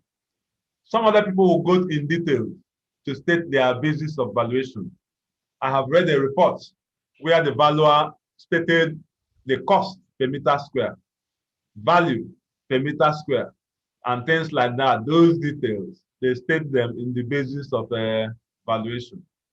You must state the method of valuation you are using. The method of valuation, that is, whether it is market approach, cost approach, or income approach. I want to say something very, very important, because now that I'm mentioning the method of valuation, it came to my mind. I want you to understand that the world is globalizing. Businesses are now going across international boundaries. And I have come to realize that valuations are now being scrutinized. Valuations are now being scrutinized. I have a friend who did valuation, submitted his valuation. His client submitted the valuation to his technical partners. And the technical partners are partners outside the country. And eventually, there was a Zoom meeting for the guy to defend his valuation. You won't believe it. The white man formed a panel. Engineers were in the panel. Economists were in the panel. Accountants were in the panel. Economists were in the panel. All kinds of professions, agriculture, risks were in the panel. And we sat in a room to defend this valuation. You need to see the questions that were coming. And I want to tell you, it has also come to a point where you send your report to court, and the lawyer takes your report to another valuer, pays the valuer to help him criticize your report. And if the report comes to somebody like me, I will criticize it. And that is why you need to be extremely careful at each point in your report. Whatever you are writing in your report, and you know that if you are called to defend it, that you will be humiliated, please, my boyfriends and my girlfriends, my noble colleagues, don't put down anything in the report that you cannot defend. I have seen reports where somebody said, I'm using income approach. I go down and I see depreciated replacement cost. What has depreciated replacement cost got to do with income approach? Because if you are using income approach, you arrive at capital value. But if you're using replacement cost, you arrive at depreciated replacement cost. That is also necessary. It is also necessary that when you are writing your opinion of value, be sure what you are writing, whether it is open market value, whether it is depreciated replacement cost, whether it is capital value. All of them are different values, and you'll be surprised. We use them interchangeably. They are not interchangeable. So the method of valuation will determine what you are arriving at. If you are using the market approach, open market value. If you are using the cost approach, you are arriving at depreciated replacement cost. If you are using an income approach, then you are arriving at capital value. You will talk about value advantages of the property. What gives value advantage to the property? We talked about factors that determine value. So those ones will help you discuss value advantage. If there's also value disadvantage, then it is necessary that you mention it, because somebody may be thinking that his property is worth so much, but there is value disadvantage. A big shopping mall without a parking space is a disadvantage. It's a disadvantage. So at the end of the day, you put down your value opinion. Just like I said, your value opinion has to be expressed in Naira. If the report is going abroad, then you can give the dollar equivalent or the pound sterling equivalent. Then you state how your conversion rate. You will state your conversion rate. But if your valuation is just for Nigeria, you state it in Naira, in figure, and in words. At the end of the day, for some people, they want a summary of the valuation. If you use cost approach, for instance, value of land is this. Value of building or improvement is this. Value of equipment and hand tool is this. Value of motor vehicle is this. Continuously like that, then you add before you get the final value. The next or the last section in the valuation report is the conclusion. Under the conclusion, you put the assumptions and limiting conditions. This assumption and limiting condition is very, very important. Very important. And I will advise you immediately after this lecture, find common assumptions and limiting conditions used in valuation. Find as many as 20 or 30 so that you will be conversant with them. Not when you are asked questions on them, you begin to fidget. No, know the reason why you are putting it. Assumptions and limiting conditions are very important. We are saying under assumptions and limiting condition, number one, we are assuming that market forces remain the same. There are no changes in prices. We are saying that we didn't carry out structural analysis. We inspected the property visually using our eyes. We did not open the walls. We did not open the roof. We did not open the foundation. We are saying that we are not lawyers. So any legal issue that arises, we are regretting it. We are saying that we have no personal interest in the property when we are valuing. We value it based on our professional experience without putting in our direct or indirect personal interest. Some of these things are assumptions and limiting conditions which you must point out. You must state clearly that you value based on the information you were given. If any of the information you were given is false, then you regret it because you worked based on the information that you have. These are some of the assumptions and limiting conditions. The next one is 4.2, which is submission. Please, this part is very, very important. Listen to me carefully. This part is very, very important. Why do I say so? Submission means you are submitting that you did this valuation without any personal interest.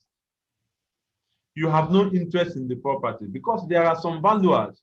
Somebody asks you to value a property he wants to sell. Because you want to buy, you value a property that is worth 50 million and you reduce the value to 30 million. Then behind, you go and offer and buy the property. It's a problem.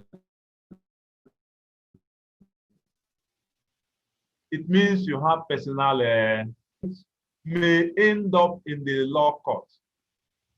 And when it comes to the law court, you will see that there are some implications. What do I mean? You cannot value a property for your personal friend. If the case comes to court and your report is presented and the lawyer is able to prove beyond reasonable doubt that this person is your best friend, it means that the value you have put down there is questionable. If your name is Aniagolo like my name, and I have a client who wants valuation, and the person is also answering Aniagolo, if I'm going to put down reports that I did this valuation, then somewhere I must write, this Aniagolo has no relationship with this other Aniagolo. Because in court, what the court will believe is that you did valuation for your brother. So you just gave him any value you wanted. Submission says that you are submitting that you did this valuation without any personal interest, whether directly or indirectly. Certification will certify that this valuation was done in consonance with the standards of SBABON and Nigerian NIESV. If you are a member of RICS, you also put it there. If you are a member of FIAPSI, you put it there. If you are a member of FIG, you put it there that you have international experience, certification. Once you finish with that, you conclude. And that is one of the best reports. Your report should also go with appendices. Very important, appendices, append pictures, append sketches, append important documents that you feel will help to boost your valuation. The next one is the methods of valuation. Well, there have been arguments as to how many methods of valuation that exist. Some school of thought say there are 3 methods of valuation. Other school of thought says there are only 5 methods of valuation. Yet, in Nigeria, we know that there are 6 methods of valuation. Whatever you answer, whether 3, 5, or 6, you may be correct. You may be correct. The only thing is that you need to back up your answer with explanation. And I'm going to do that now. Basically, there are 3 methods of valuation. Basically, there are 3 methods of valuation. And those 3 methods of valuation are called the primary methods of valuation. They are called the primary methods of valuation: market approach, cost approach, and income approach. They are on your screen. You will see that I call them the primary methods of valuation. They are called the primary methods because they have their own procedures. They have their own principles. Market approach comes from the market principle of value. Income approach comes from the income principle of value. And cost approach comes from the cost principle of value. And that is why if you are using market approach, there is a procedure. If you are using cost approach, there is a procedure. If you are using income approach, there is a procedure. I want to point out to you that because these ones have their own procedures, because they have their own procedures, they are called the primary market. And I will need you to understand them as the basic methods of valuation.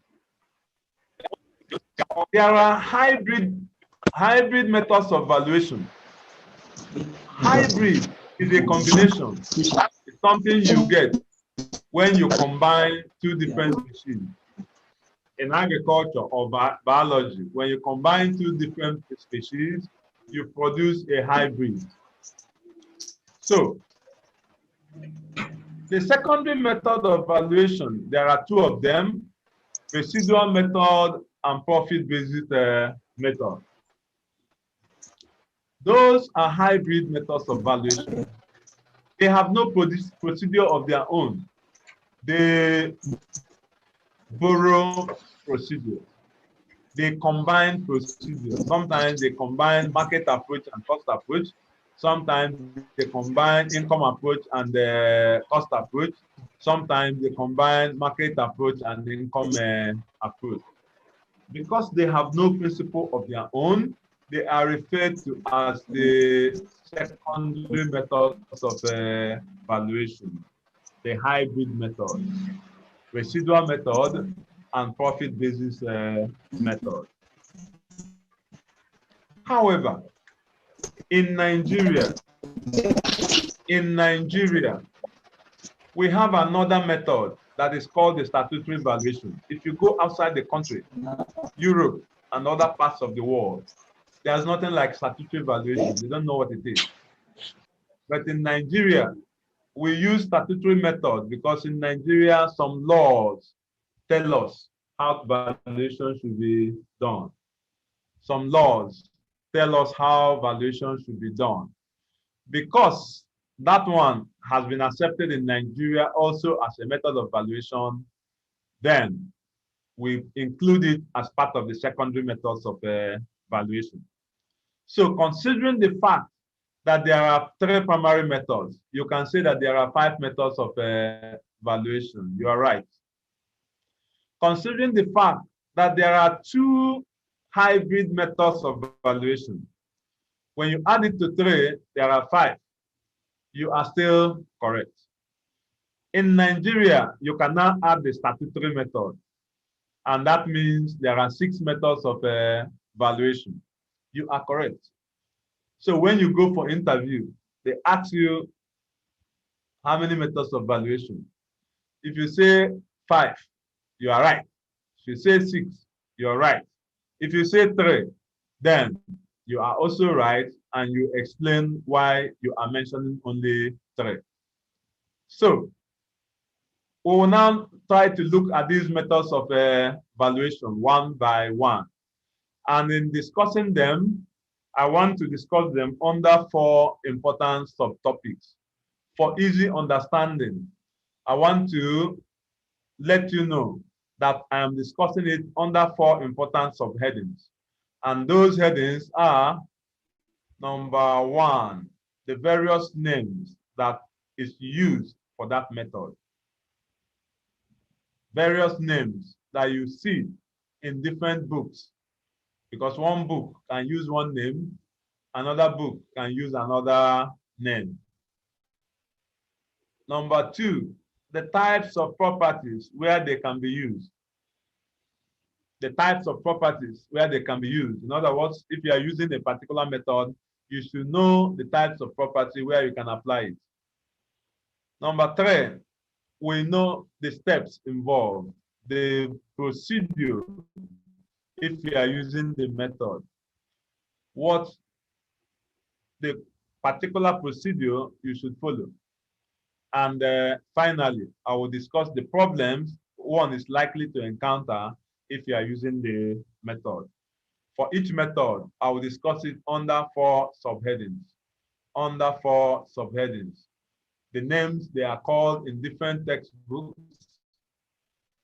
The types of properties where we can, the types of property where we can use them, and the steps involved in the method, and the problems we are likely to encounter.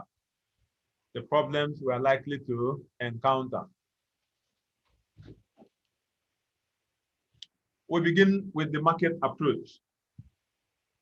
we begin with the market approach. In some textbooks, the market approach is also called the comparative method. The market approach is also called the comparative method. Some books call it the sales comparison approach. Some books call it the sales comparison approach. Some other people call it the market data approach. Yet, some other books call it the direct sales comparison approach. I think the best name, from my own point of view, the best name to call it is the direct sales comparison approach, because that describes exactly what the valuer is doing. Direct sales comparison approach. Most books call it the market approach, comparative method. Good. The types of properties where we can use it. This method of valuation can be used for all types of properties, any type of property. But there is a proviso. There is a proviso, provided you can find comparables for those properties. Comparables for all properties. Provided you can find comparables for all properties. So, if there is a property where you cannot find comparable sales evidence, then you cannot use this method. If there is a property where you cannot find comparable sales evidence, you cannot use this method. The question then is, what makes a property to qualify as a comparable to another? What makes a property to qualify to be a comparable to another property? I brought out some important points. Number one, the two properties should have the same highest and best use. A commercial property cannot be used as a comparable to a residential property because they don't have the same highest and best use. So the two properties should have the same highest and best use. The two properties should be in the same location, fairly the same location. They should be fairly in the same location. Number three, the two properties should be fairly identical. Fairly identical in terms of one, size of the property. Two, design of the property. The next one, type of construction, physical condition. These are important before you can choose your comparable. So a comparable should be fairly identical with the subject property. The next one, the comparable must come from an arm's length transaction. The comparable must come from an arm's length transaction. There are some properties that are sold in a hurry. Remember, the white man talks about first sale value. Some people are now saying that there's nothing like first sales value. Well, RICS says that market value and first sale value is exactly the same thing. The only difference is that market value has arm's length transaction and first sale value doesn't have arm's length transaction. But I want to tell you that there are some layouts where properties are like hotcake. Somebody would call you. If you see any property in New Haven, Enugu, please let me know. I want to buy. And that means if a property comes out in New Haven, Enugu, if you keep it in the market for 5 days, you will sell it. If you keep it for 1 week, you will sell it. If you keep it for 6 months, you will still sell it. And you'll be surprised that the amount you sold in 1 week is the amount you will sell in 6 months. So, first sale value and open market value in certain circumstances can be the same. So, that is why at all times, people hammer on this arm's length transaction, so that you will be sure that what you are using in your analysis is actually got from the market place. What you are using for your analysis is got from the market place. Then finally, it should be a typical market transaction.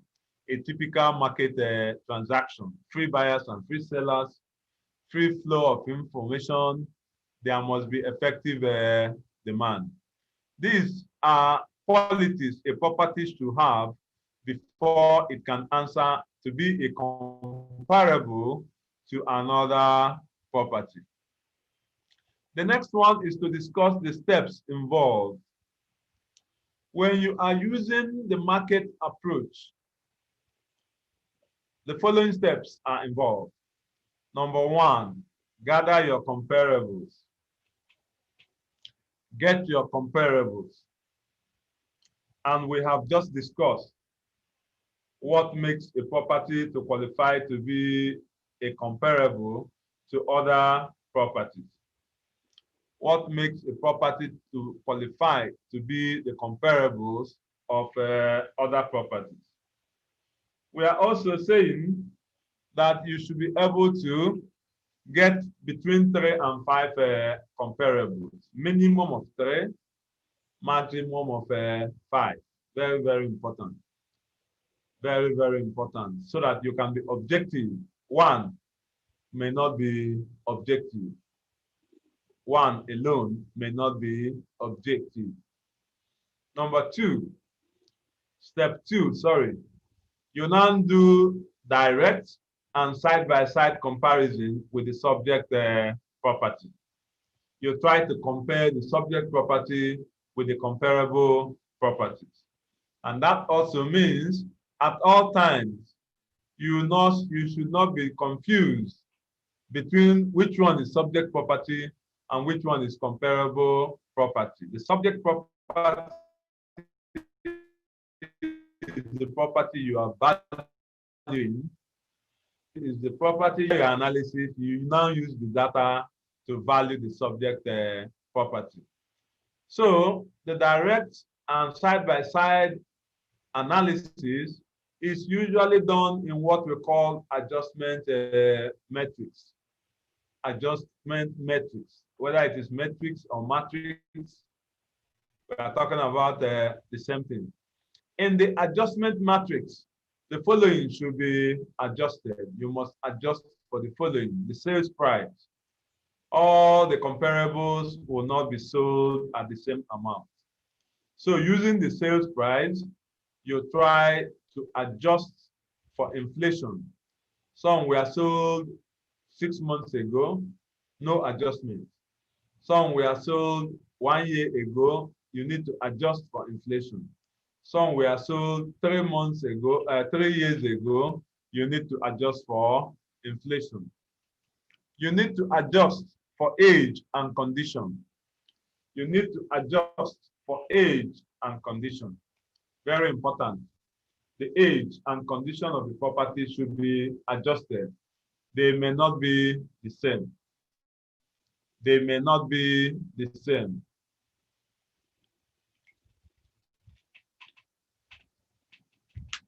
You need to adjust for location.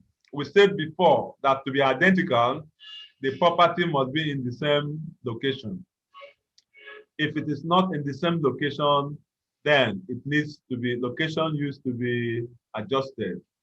Usually, most valuers use percentage. They use percentage to adjust the location. 10% in a better location, 10% in a worse location, or in the same location. Physical features. You need to adjust for physical features. And what do I mean by that? The plot size may not be the same. Landscaping may not be the same. Quality of construction may not be the same. The number and types of rooms may not be the same. Number and types of kitchen may not be the same. Number and types of garage may not be the same. The fireplace may not be the same. Pools, swimming pools, or other types of pools that are there may not be the same. Central air conditioning may be in one, it may not be in the other one. The number of floors, one may be 2 floors, the other one is 3 floors. You can adjust for the doors. Some may be alumaco doors, some may be louvers at the window, some may be metal, some may be wooden. The same thing with windows. So you adjust for these finishings. Then, if it is possible, you adjust for terms and conditions of sales. Some are sold under stress. Some are sold under different types of influences. When you finish the adjustments, the next thing is the last step, and that last step is correlation. Correlation. Unfortunately, when I was starting this lecture, I mentioned that the coordinator informed me that I'm not expected to do detailed valuation because you are expected to join the valuation class. But if we finish today, I will try the next lecture. We shall try some calculations, try some elementary calculations, if possible. If we have enough time, we can also go to other detailed calculations. I would have explained to you how adjustment matrix is done. Okay, correlation. You arrive at the final value estimate, and that can be done using the averaging method or the weighted index method. If you are using this method of valuation, you are likely to encounter some problems. If you are using this method of valuation, you are likely to encounter some problems. Finding comparables for some properties may be difficult. There are some properties that you cannot find comparables. And once you cannot find comparable, it means that you cannot use this method of valuation. Once you cannot find comparables, it means that you cannot use this method of valuation. So when you search for comparables and you can't find, then the next thing is for you to use another method, because once there is no comparable, this method cannot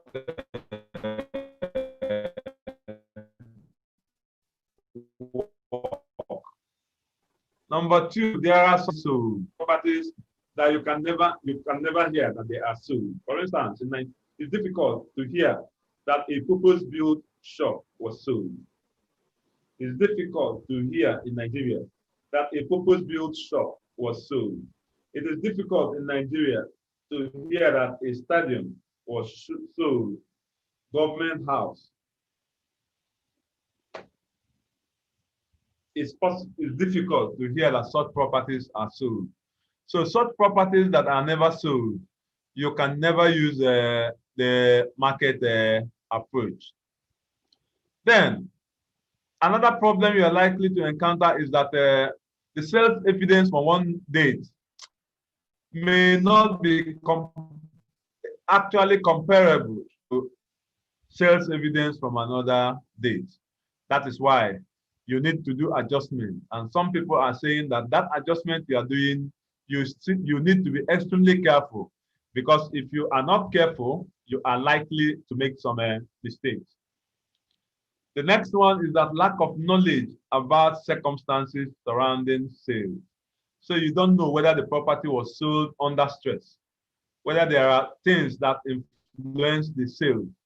So when you are using this method, be careful, be more inquisitive. When you are picking the property, find out how it was sold. Was there an arm's length transaction? If there was an arm's length transaction, then you can accept it. Again, some information you get when you are using this method may be hearsay. when you listen to agents, do you know that property? They've sold it. They said they sold it 100 million. There's no evidence. There's nothing to show that the property was sold 100 million. So it is hearsay. So when you are using such properties, you need to be sure of the information you are using. These are some of the problems you are likely to encounter if you are using the income, the market approach.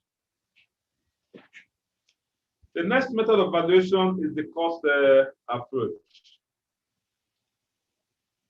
The next method of valuation is the cost approach. In cost approach, the valuer makes use of two different types of costs. The valuer makes use of two different types of costs. The first one is the replacement cost. The second one is the reproduction cost. The replacement cost always goes with the word new around it.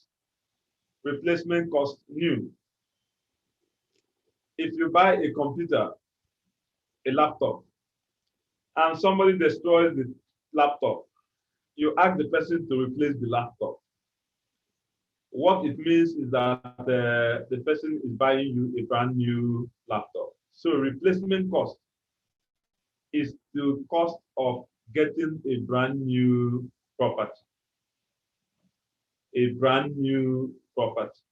That is replacement cost. And that is why I say most of the times in text, when they write replacement cost, you will see new beside it, showing that you are replacing it. But reproduction cost is the cost of producing a replica with all the obsolescence. With all the obsolescence. In other words, if your phone gets lost and you catch the owner, you catch the person who stole it, sorry, and then you say vehemently he's buying you a new phone, it means that you are looking at replacement cost. But if you want to take your phone back with all the way it is, then you are reproducing your phone. Are reproducing your phone. If the phone is lost and you want to reproduce that phone, that means you are going to the market to get a phone of the same age with your own, not a brand new phone.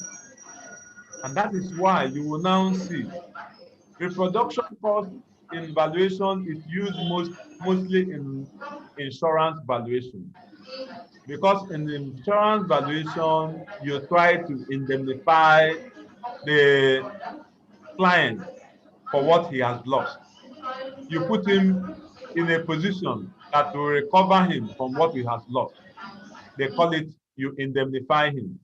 And the indemnity does not put him in a better position. It doesn't put him in a worse position. That is why we use reproduction cost. But in valuation of residential buildings, commercial buildings, we reuse replacement cost. It's important that you remember that always. Cost approach to valuation, other names you might see in different books. A cost approach is also called the contractor's method. They call it replacement cost approach. Some people call it the depreciated replacement cost approach. Some books call it the reinstatement method. These are different methods of different names. You can call it in a book. The types of properties where they are used. Cost approach can be used for special purpose industrial properties. Special purpose. That is, industrial properties that cannot be sold or that have not been sold. Industrial properties that do not have comparables. Industries can be sold, but special purpose properties may never actually be sold. So special industrial properties, as long as there are no comparables, you can use the cost approach. Service properties. When we say service properties, we mean properties where services are rendered. Schools, for instance, hospitals, churches, clubs, lodges, institutional properties, municipal properties belonging to local government. Then government at state level, government properties at state level and federal levels. They are hardly sold. They are hardly sold. So when it is not possible to find comparables for a property, then the next option is to try the cost approach. There is another proviso. Any other type of property that has no comparable and is not income producing. Why I'm putting in this one is that if the property is income producing, then you can use the income approach. But if it doesn't produce income, it has no comparables, then you have no other option than the cost approach. So the cost approach can be for one that do not actually have comparables.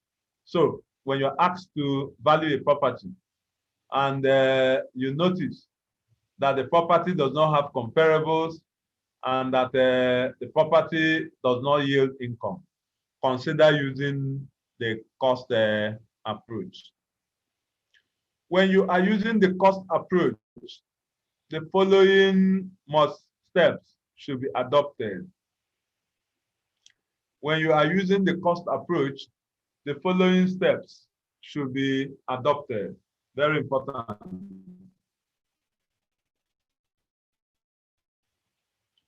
The following steps should be adopted. When you are using the cost approach, this is the procedure, the process. The first one is to determine the value of land as if the land is vacant. Pretend that there is no building on that parcel of land. Pretend that there is no improvement on that parcel of land. Value the land as if the land is vacant. And for you to value land as if it is not vacant, you must make reference to comparables. You must make reference to comparables. What do we mean by that? Within the neighborhood, you try to find comparable lands that have been sold. So we say whenever you are using comparables between 3 and 5, you find parcel A, 500 square meters, but it was sold for 2 million. The next one is 800 square meters, but it was sold for 2.5 million. The next one is 1,000 square meters, but it was sold for 3 million. You will see that you have your sales evidence. You can see that you have your sales evidence. The next thing you will do is to try to determine the value of land per meter square. Divide the sales price by the area. Divide the sales price by the area. When you have done that, you now get the value of land per meter square. When you have got the value per meter square, the next thing is to get the average for the 3 and then use the average to multiply the area of the one you are valuing. That gives you the value of land per meter square. That also shows that you must be very good in plain geometry. Plain geometry, because if you are asked to value a property, you may be lucky. They will give you the survey plan. If you are given the survey plan, it saves you the problem of measuring the land. It saves you the problem of measuring the land.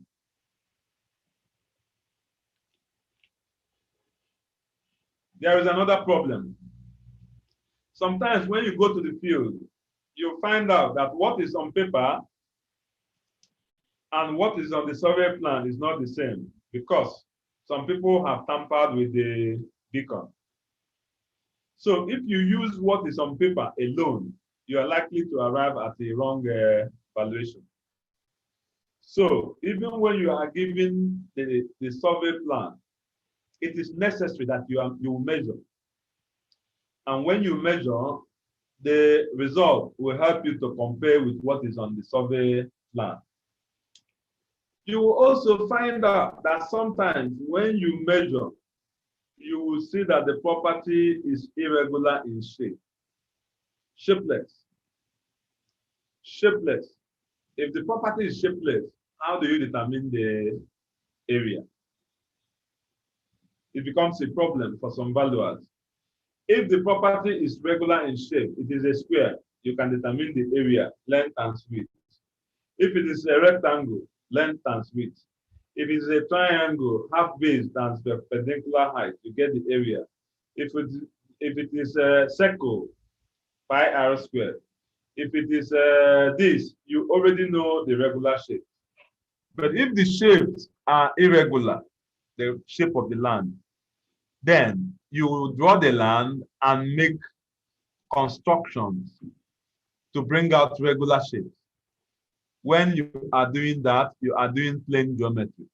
And that is why in school, we ask you to go and read basic surveying for you to be able to read a survey plan and for you to be able to find the area of a parcel of land. So determine the value of land as if that land is vacant. Once you have determined the value of land, the next step is to determine the replacement cost new of the building, of the improvement of land.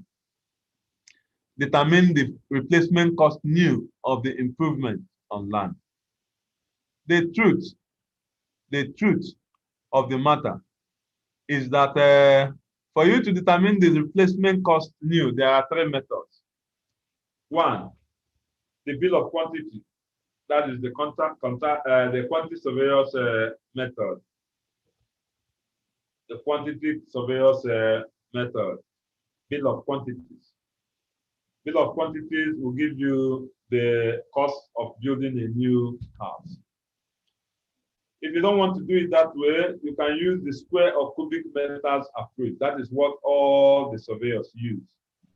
The square meter approach. Measure the building length and width and apply a construction cost that is relevant. The requisite construction cost. It will give you. If it is the property is in many floors, you multiply by the number of floors. You multiply by the number of floors. That is the square meter or cubic meters. In some other places, you try trade breakdown method. You break down trade by trade, the mason work, carpentry work, ironmongery work, and so on and so forth. Every person will tell you how much it will cost to build up the house. With this, it will give you the replacement cost new. Once you have the replacement cost new, the next step in the valuation, step 3, is to calculate the accrued depreciation. To calculate the accrued depreciation. The accrued depreciation can be done using 2 methods. The straight line method, the engineering method. Most valuers use the straight line method. But the engineering method can also be applied depending on the circumstances, depending on the type of valuation you are doing. We have the units of products method. We have the declining balance method. We have the sum of years digit method. We have the annuity method. We have the machine hour or the man hours method. We have the sinking fund method. This is a method of calculating depreciation. But you see, in practice, what the valuer does is that he inspects the property and assigns a percentage to depreciation. And sometimes 5%, sometimes 10%, 20, 30. Depreciation can be as high as 90% if you have been using it very well. When a property is highly blighted, terribly in a state of disrepair, you can use as much as 90% for depreciation. Good. The next step is to deduct depreciation from replacement cost new. When you deduct depreciation from replacement cost new, what you arrive at is the depreciated replacement cost of the building. The depreciated replacement cost of the building. The last step in the cost approach is to add the value of land. Add the value of land to the depreciated replacement cost of building. Then what you have is the depreciated replacement cost of the property. This is the procedure. Determine the value of land as if it is vacant. Determine the depreciated replacement cost new by making reference to the cost per meter square, bill of quantity of trade breakdown method. Determine the accrued depreciation by straight line method or engineering method. Then also deduct the depreciation from replacement cost. When you have deducted, you arrive at depreciated replacement cost for the building. Then to that, you add the value of land, and that gives you the value of the property. Like I said before, at any point where you have the task of separating the value of land from the value of the building, the only method of valuation that can do that is the cost approach. If you are using this method, you are likely to encounter the following problems. Cost and value are not the same. Cost and value are not the same. Value is determined by the forces of demand and supply. Cost is simply the total amount of material and labor that is used in producing something. Expenditure incurred in producing something, that is the cost. So cost and value is not the same. So when you are using this method, remember, have that at the back of your mind. Calculating depreciation is usually difficult. Depreciation is subjective. You look at the property and assume something. So you need to be extremely careful when you are calculating depreciation. The last one is that historical cost is not captured. This is very important in this lecture. There are some properties that has lasted for a very long time, 100 years, 20 years, 200 years. You will see that if you value the property based on depreciation, the property may not value much because we did not take into consideration the historical cost. The fact that this property has lasted for 200 years gives it historical cost. And this method of valuation does not capture that historical cost. Okay. Under normal circumstances, we should have been doing the income. Income approach has a lot of other subtopics that we'll discuss. So I'm keeping it as the last topic under methods of valuation, so that after income approach, we begin to discuss other subtopics with regards to valuation of using of properties using the income approach. Let us now look at the residual method of valuation. Residual method of valuation. Whenever you are using this method of valuation, the word residual should always be at the back of your mind. the word residual, and it is got from the word residue, the remaining, and that means if you go to some books, they are called developmental valuation. Developmental valuation, it is called developmental valuation because it is used to realize the developmental potential of a property. It is used to realize the developmental potential of a property. That means some properties are not developed to their highest and best use. So this method of valuation anticipates the highest and best use. It anticipates the highest and best use. And any property that is not developed to the highest and best use, it is not good to use this method of valuation to value. The types of properties. This method of valuation can be used to value bare sites without building on it.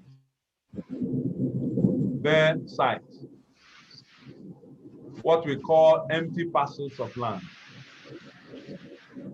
Whenever there is no building on the parcel of land, we are likely to use the residual method. The method can also be used for highly dilapidated properties or blighted properties. Blighted properties are properties that are in a very high state of disrepair. Very high state of disrepair. And you will know such property because whenever you are buying or selling the property,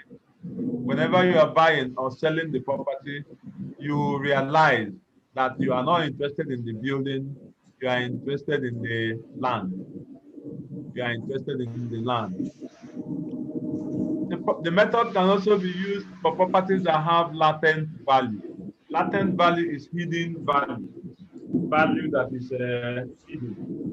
Hidden value. Hidden value. Value is hidden when on the face of it you cannot prima facie you cannot see it. If you are walking down a street and you see a parcel of land, but it is used for a refuse dump, all kinds of things there. Those things are smelling. You run past the parcel of land, and tomorrow somebody tells you, come, I want to give you this parcel of land. You ask him, of all the parcels of land, is this one that you want to give me?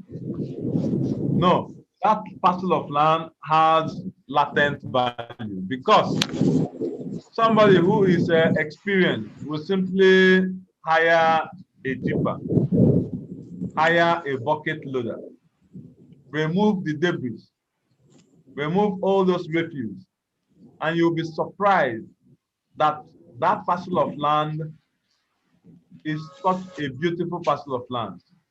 And why you just realize that is that it had latent value. Any other land that is developed under its highest and best use, you can also use this method of valuation. There is also what we call accommodation land. Accommodation land. Accommodation land is land that accepts the expansion of a town. Accommodation land is land that accepts the expansion of a town. They are found within the urban fringe. If you want to define it in another way, accommodation land is land that is ripe for development but has not been developed. Accommodation land, land that is ripe for development but has not been developed. That is why if you are going down the street, you will see that most of the plots in the street have been developed, but there are 2 or 3 or 4 that is used as mechanic workshop. That is accommodation land. There are properties that are fenced, and only somebody who is selling buka is inside there. That is accommodation land because it's ripe for development, but it has not been developed. If you look at all these properties we have mentioned, best sites, highly dilapidated properties, accommodation land, land with latent value, you will see clearly that in this valuation, what we are actually looking for is the value of land. We are actually looking for is the value of land. And that is why at the end of the valuation, what you will get is not market value, not capital value, not depreciated replacement cost. What you will get is surplus for land, surplus for land, surplus of surplus for land, or you can say value of land. If you are using this method of valuation, this is the step to follow. The step to follow. Number one, determine the highest and best use of the property. So, the first thing you will do is to look at the place, look at the location, and try to visualize the highest and best use, the best property that can be on that parcel of land. If it is an empty site, it's empty. If it is a highly dilapidated property, it needs to be knocked down. Once you knock it down, you are visualizing the best property that will be on it. That is the highest and best use. The property does not exist. It is imaginary. And that is why we say that this method of valuation is a little bit abstract in nature, because the highest and best use does not actually exist. When you are determining the highest and best use, you must look at the planning permission. You must look at the zoning ordinances. You must look at building codes. These will help you to determine whether the highest and best use you are choosing is the best one. You also need to look at legal issues. Is it legally accepted? You must also look at the issue of feasibility and viability. The use you are using, is it feasible? Is it viable? All these things will help you to determine the highest and best use to use. Step 2, that highest and best use you have chosen, you try to determine the gross developmental value. Try to determine the value of that highest and best use. This is done by either using the market approach, the cost approach, or the income approach. Under exam condition, what you will just use is the data you are given, because the examiner must give you data for you to determine the gross developmental value. If the data you are given is good for cost approach, you use cost approach. If the data you are given is good for market approach, you use market approach. If the data you are given is good for income approach, you use income approach. Remember, this is the secondary method of valuation. So you can now combine principles, and you can see that at this point, you can use one or two of the primary methods. When you have determined the gross developmental value, the next step is the estimation of cost of sales.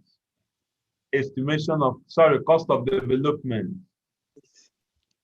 Cost of development.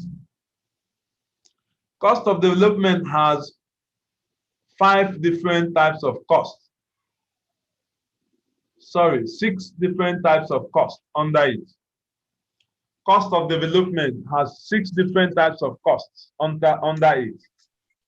The first one is cost of sales.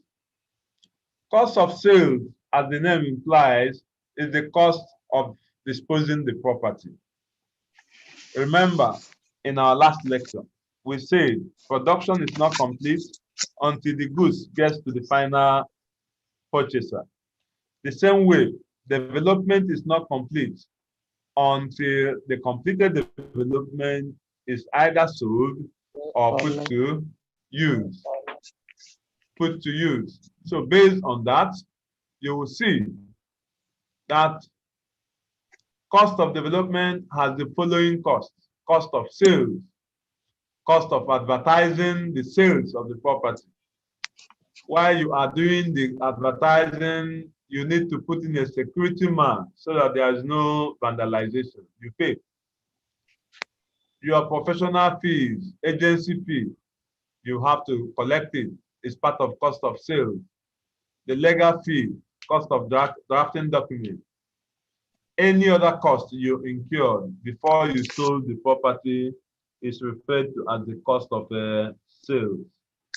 Assuming you borrowed money to buy this property, the interest you pay is also part of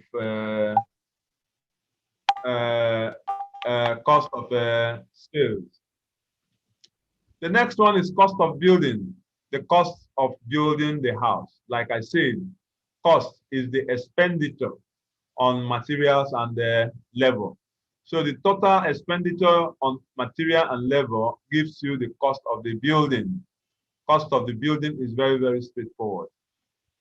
Cost of material and labor used in the construction of the building. Cost of finance. Cost of finance is the cost of acquiring a loan. Cost of finance is the cost of acquiring a loan. The interest you paid on the cost of the application. Remember, when you are acquiring for a loan, you do an application and attach a number of things. Number one, you must attach the approved drawing, the drawing by the architect, which is approved by town planning authority. For the architect to draw the drawing, 200,000. For the drawing to be approved by town planning, 600,000.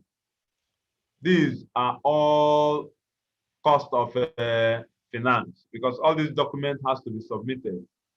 Of late, the local government will come, you pay.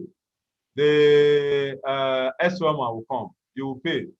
Ministry of Environment will come and you will still do environmental impact assessment. All these are things you must submit before the bank will consider to give you loan. Another cost is the opportunity cost. Economics tells us that opportunity cost is simply the cost of foregone alternatives.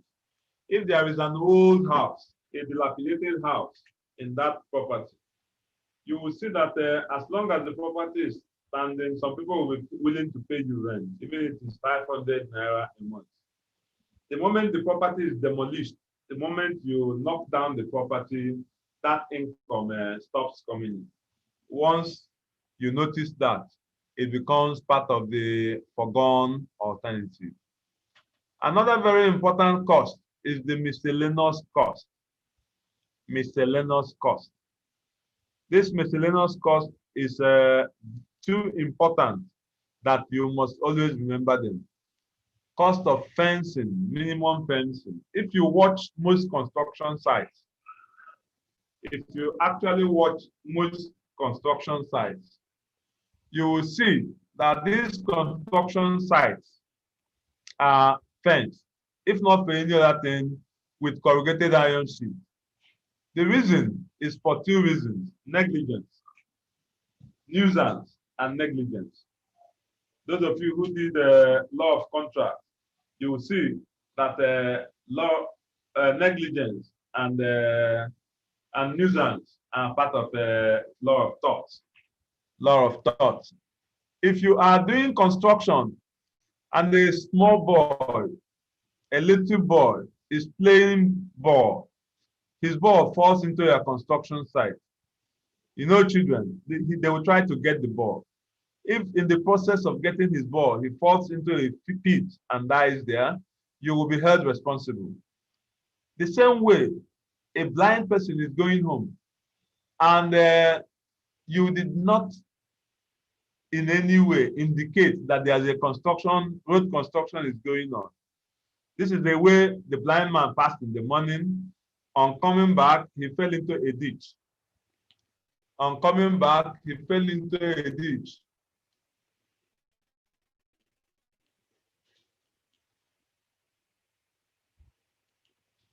On coming back, he fell into a ditch. You will be held responsible for that.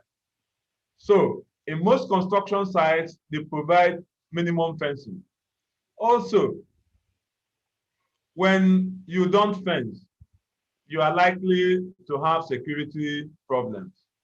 So that is the main reason why in some of these construction sites, you see them try and provide fencing. So the cost of providing that fencing is part of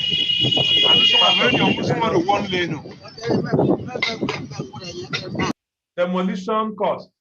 If you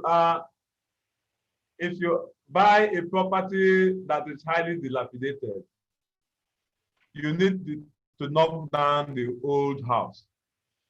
The cost of knocking down the old house is the demolition cost.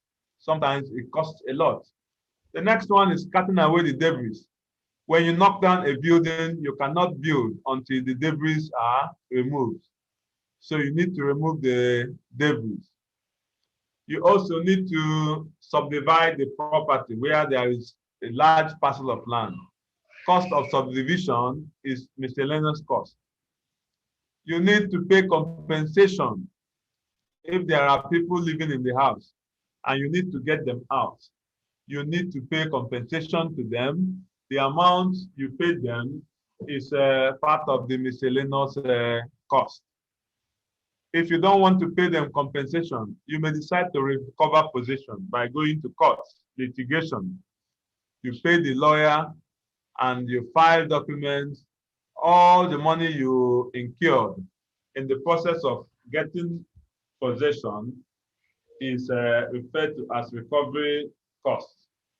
Then, site preparation. Any money you spend on site preparation should also be seen as miscellaneous cost.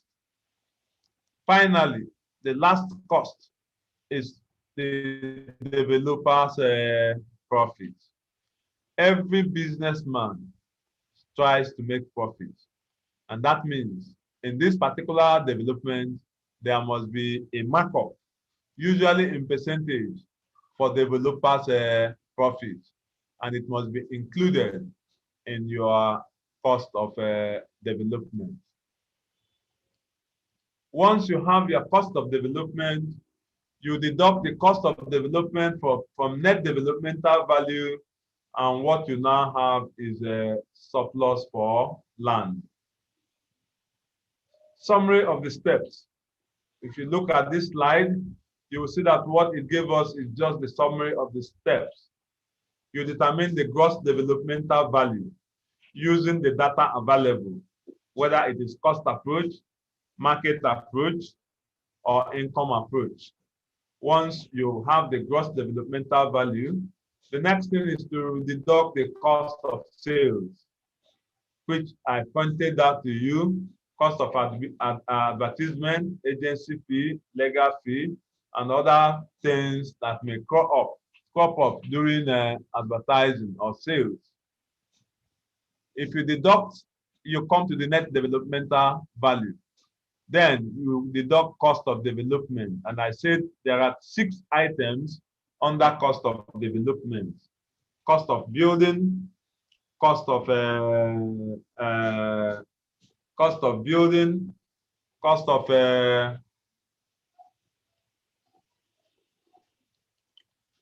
building, cost of sales, cost of finance, opportunity cost, miscellaneous cost, and the developer's profit. When you add all of them, it is called cost of development. If you deduct cost of development from net developmental value, what you have is surplus for land. The point I'm trying to make here is that when you are using residual method of valuation, you arrive at value of land, surplus for land. In your interview, they will ask you if you are using the residual method of valuation, what will you arrive at? The correct answer is a surplus for land. You can also say value for value of land. If you say capital value, you failed. If you say open market value, you failed.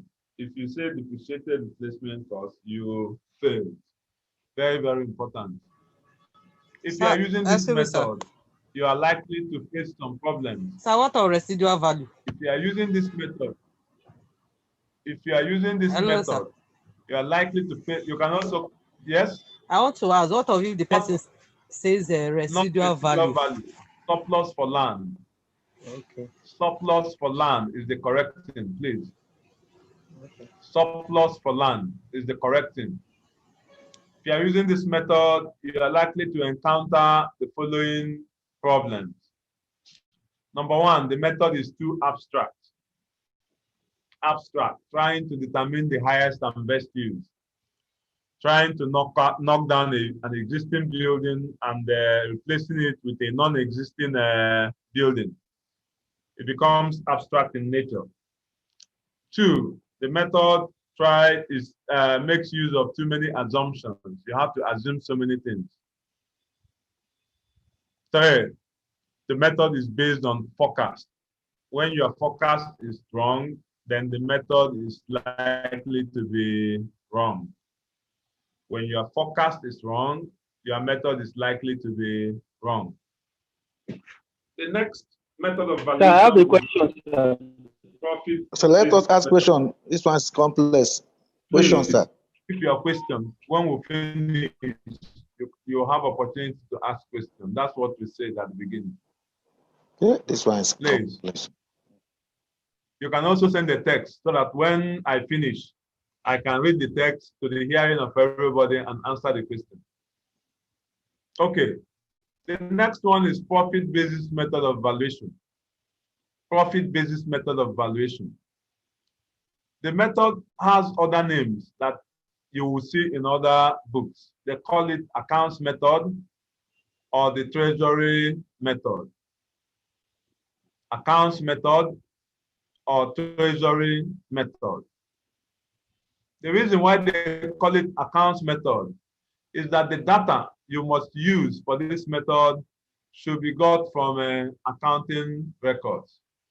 Data required for this method of valuation is usually gotten from accounting records.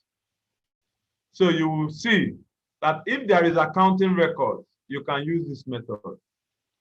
If there is no accounting record, you are not likely to use this method because all the data you will collect must come from accounting record.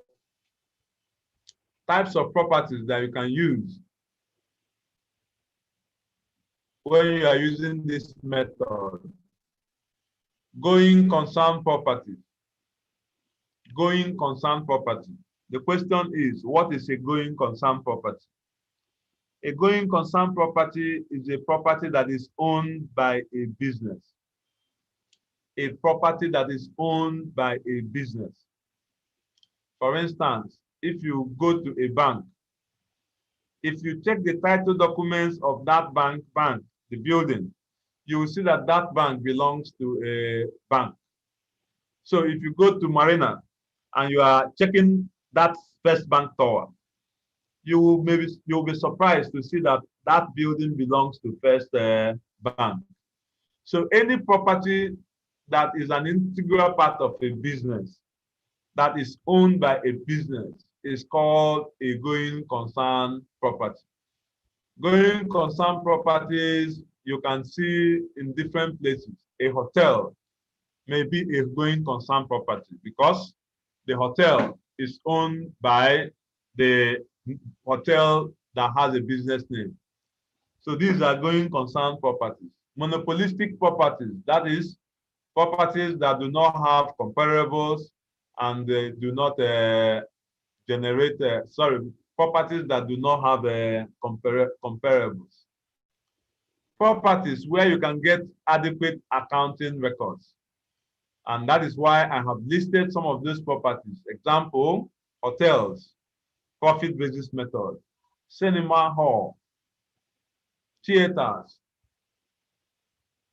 filling stations, or what we call gas stations, toll gates, departmental shops, chain stores, fairgrounds, in other words, trade fair or any type of fair, fairgrounds. These are going concern properties, and you can use the profit basis method to value them.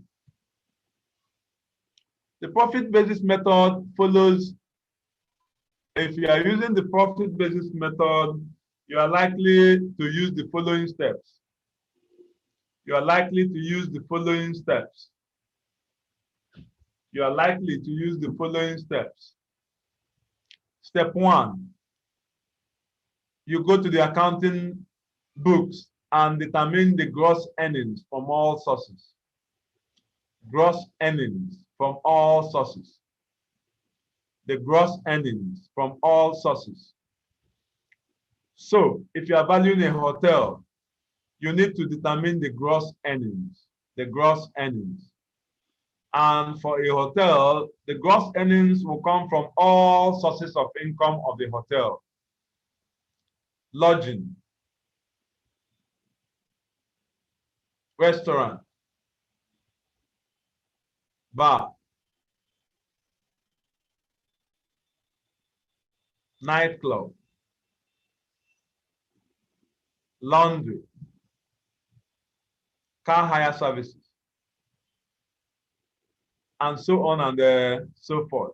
So all those areas, you just go to the accounting records and pick the gross earnings.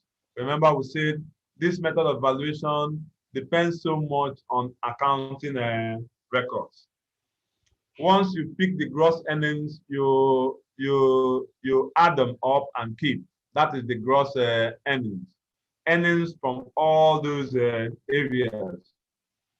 If you are valuing a petrol filling station, you need to check income from all sources. And where will the income be coming from? Sales of fuel, sales of diesel, sales of lubricants, oil. Then from the mini market, from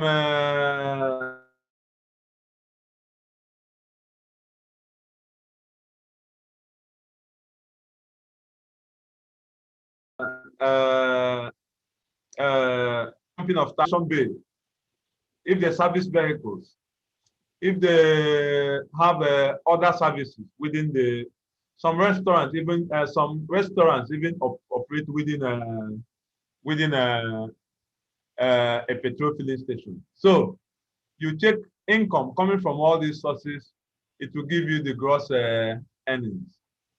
If you are in a departmental shop, for instance, you need to determine the gross earnings. So you go to the various departments in that departmental shop where they sell stationaries, where they sell glossaries, where they sell pharmacy section, where they sell books, that is stationaries, where they sell boutiques, where they sell different sections. Income coming from those areas will be added up to make up the gross earnings. Once you have the gross earnings, the next one is to determine purchases. Valuation is always done using figures for 1 year. Remember, figures for 1 year. So when I'm saying gross earnings, I mean the figure you will get is the total amount for the year, not for 1 month, not for 1 day. It has to be a total income for the year. You will notice that within the year, the hotel, the filling station, the departmental stores, they have purchases. What are these purchases? They've been buying and selling, turnover. For you to determine purchases, the accounting formula is opening stock. Opening stock for the year. Add consumable stocks. That is the ones that have been bought and sold, bought and sold, bought and sold, consumable stock for the year, less closing stock. That gives you purchases for the year. That gives you purchases for the year.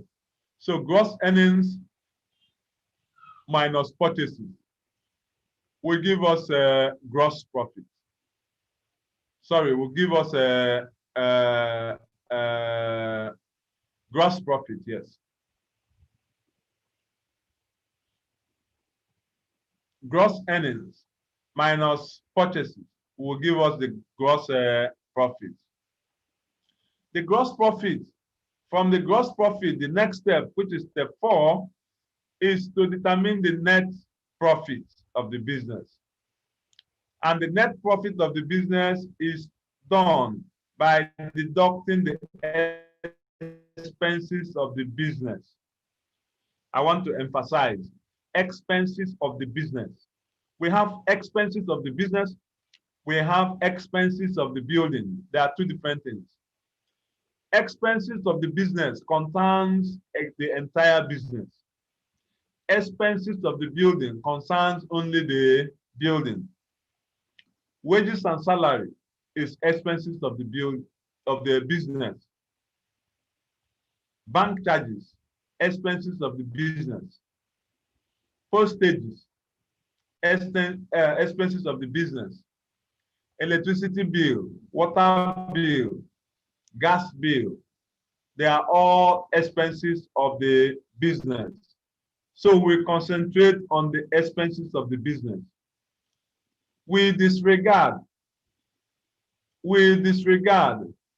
expenses of the building, repairs and maintenance to the building, repairs and maintenance to equipment, repairs and maintenance to plant and equipment, repairs, insurance of the building,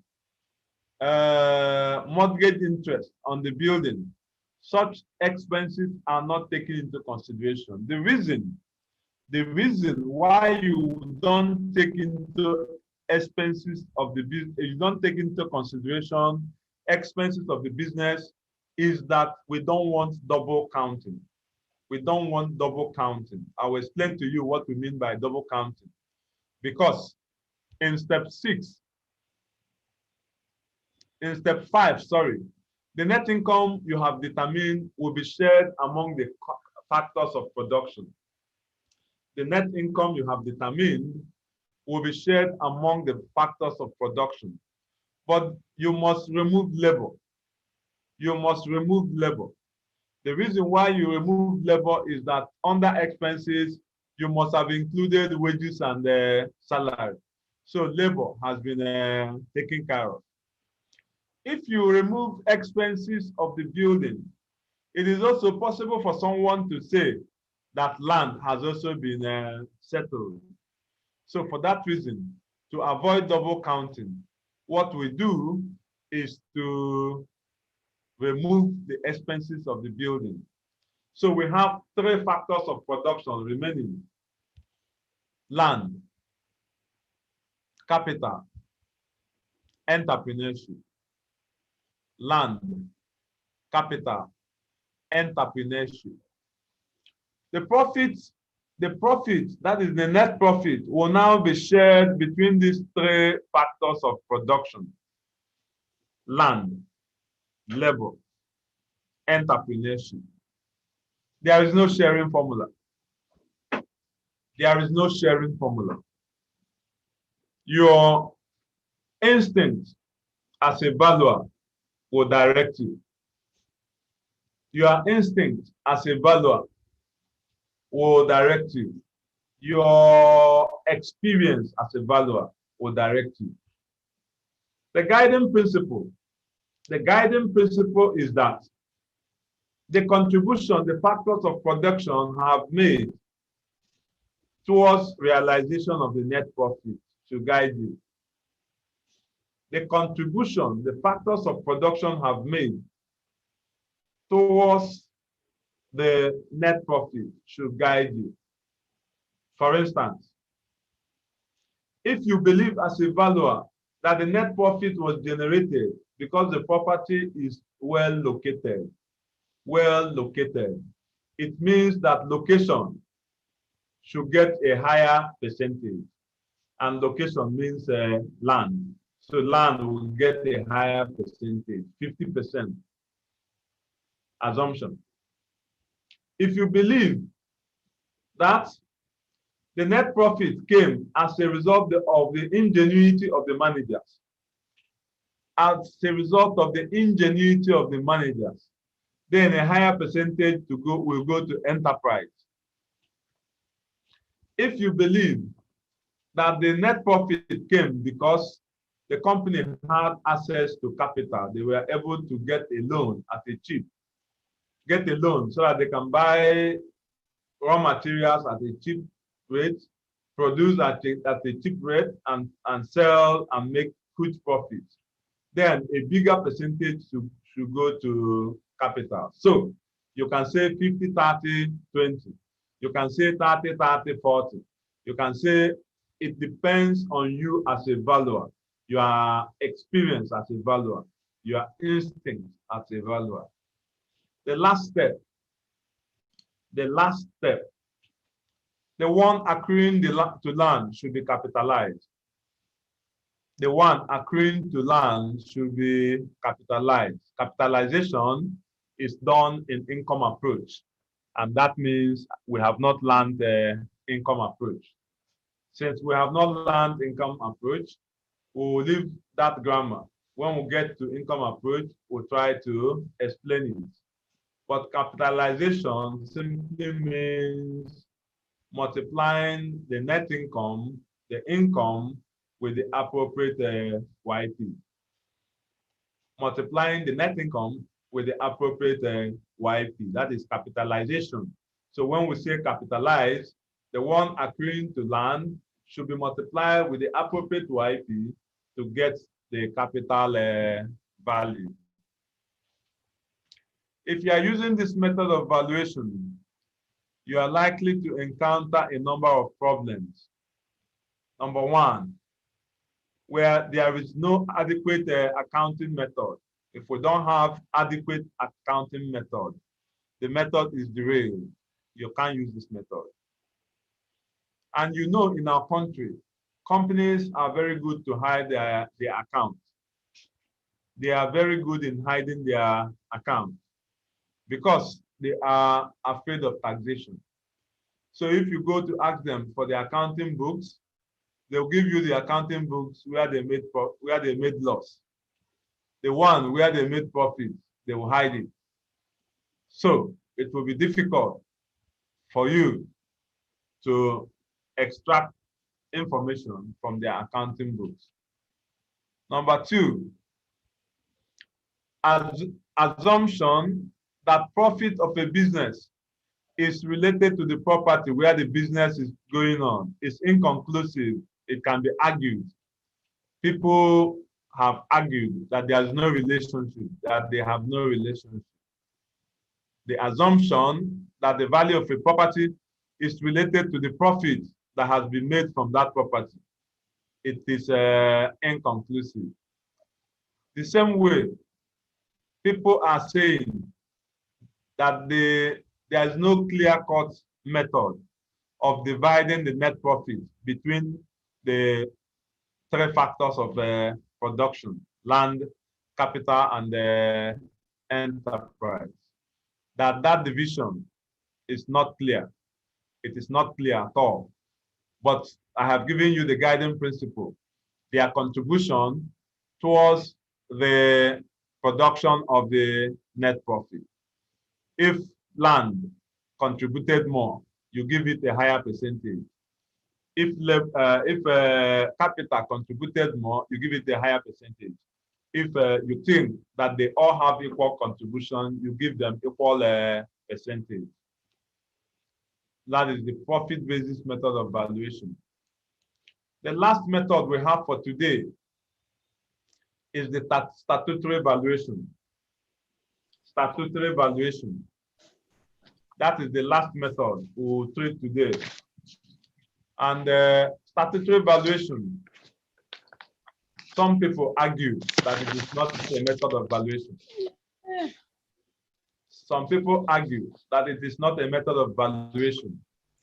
The reason being that the basis of valuation, the method of valuation, and the procedure to be used is usually determined by a law, a statute. It's usually determined by a statute or a law.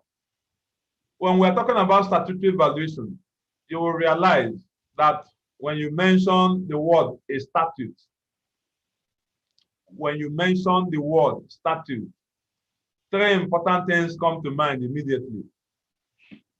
Three important things come to mind immediately. One, Act of Parliament. Act of Parliament. Two, decrees. And decrees are promulgated by a military government. So we have acts, we have decrees. We also have edicts. Edicts are usually produced by state and local governments. So any law produced by the state is an edict. Any law produced by the local government is an edict. Any law produced by a military government is a decree. But any law that is produced by a democratic government is an act of parliament. And that is why in every country that is democratic, the highest law in that country is the constitution. The constitution of the country is the highest law. It is now assumed that when the Senate and National Assembly, that is House of Reps and Senate, come together and enact a law, that law is becoming part of the Constitution. That at the back of our mind. You will see that there are some laws that tell us how valuation should be done. And when that happens, you don't have the free will to decide how the valuation should be done. What you will do is to go ahead and check what the law has said and implement it.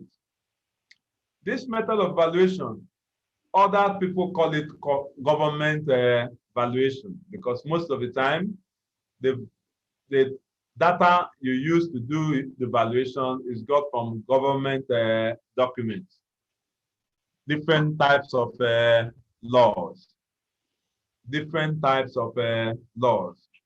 This method of valuation is used for properties that have become an object of one, compensation. When a property has become an object of compensation. When a property has become an object of property rating. When an property has become an object of land taxation. You will recall that last year, the wave of land use charge passed through the whole country. Land use charge. Lagos started it, and before you know it, all the states in Nigeria started implementing land use charge. You notice that the hurricane seems to be reducing because they started implementing it without involving estate surveyors and valuers. So it was derailed. So any property that has become an object of compensation, an object of property rating, an object of property taxation, you use statutory method of valuation. The steps involved, there is only one thing. Find out what the law says and implement it. Just get the provisions of the law and implement it. I tried to look through some documents to get the laws in Nigeria that we use during statutory valuation. And you will see on your screen that we have some laws. The Public Land Acquisition Act of 1958 is still used till today. Public Land Acquisition Miscellaneous Provisions Decree of 1976. It is still used till today. The one that is very, very popular is the Land Use Decree, Decree number 6 of 1978, or Cap 102, Laws of the Federal Laws of the Federation of Nigeria, 1990. 1990. So these are the laws. We have the Petroleum Act, assuming you are valuing in the Niger Delta. You need to be conversant with the Petroleum Act. You have the Oil Pipeline Act. It will also guide you when you are doing valuation in the area of oil pipeline. Then we have the Control of Rent Edict. Every state has its own. There is no general one for everybody, but every state has its own Control of Rent Edict. Then we have Landlord and Tenant Act. Every state has its own Landlord and Tenant Act. Every state has its own. Then we have the different laws that establish taxation of properties. There are laws on capital gain tax. There are laws on capital transfer tax. There are laws on stamp duty. There are laws on ground rents. There are laws on value-added tax. There are laws on withholding tax. All these taxes, assuming you are asked to do the assessment, all you need to do is to go and find the relevant law and implement what is in the law. You find the relevant law and implement what is in the law. If you are using the statutory method of valuation, there is one problem that is very, very prominent. Number one, these laws are rarely reviewed. They are hardly reviewed. If you are using the Land Use Act, for instance, you will see that the Land Use Act came out in 1978 as a decree. But in 1990, or rather 1999, the law, the decree was also made part of our constitution. And that constitution is still there till today. The law has not been revised. Not minding everything estate surveyors have done, professionals have done to ensure that that law is reviewed. You will also notice that some of the rates in those laws, if you use them, they will never depict the current economic situation in the country. They will not depict the current economic system in the country. So these laws are rarely reviewed. And when, for instance, in Enugu here, where we reside, if you are doing rating valuation, you'll be surprised that one room is still 18 naira. 18 naira according to the schedule. But if you go into the field, you will see that there is no room you will get, even if it's tenement room, that is less than 5,000 naira. So for that reason, you will see that these laws are rarely reviewed. It is important that we acquaint ourselves with detailed studies on valuation for compensation and valuation for property rating. For instance, when you are doing property rating, you must always remember that rating has two sections. Rating has two sections. Rating has rating assessment and rating administration. Two different contracts, two different jobs, to do the assessment and to do the administration. The same way, compensation valuation, some of you are involved, especially those who are in the field. You must remember how compensation is done. ladies and gentlemen, that brings me to the end of my lecture for today.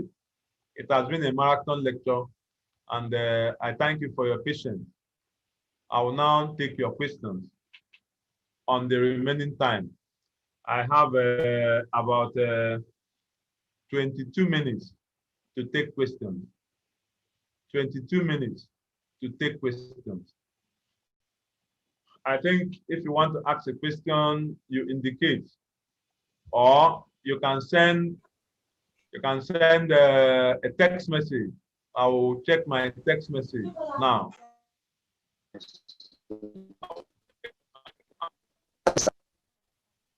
Hello, sir. Hello, sir. Somebody is trying to reach me. I can't hear you.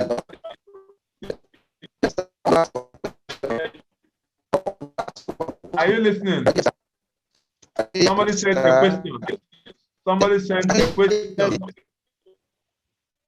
Hello? Are you listening? We are with you, sir. We are with you, sir. Somebody sent a question. Please explain going concern properties.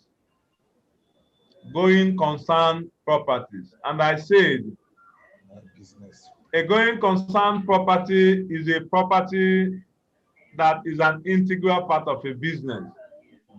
A business owns a property and is doing business in that property. A business name or a company is doing business in a property and is owned by that property. A property that belongs to a company, if you want to say it, put it that way. I use First Bank as an example.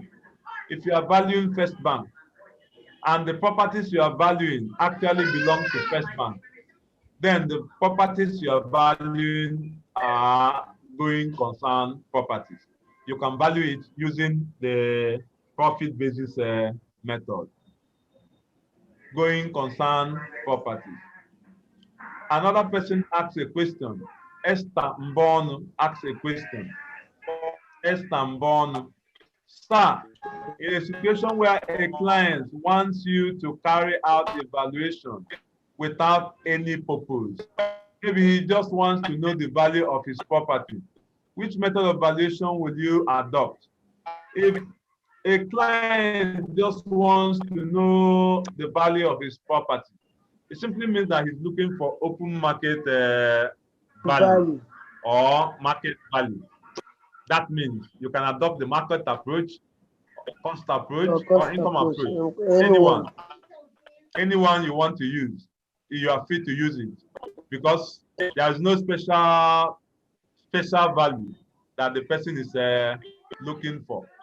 So what I'm trying to say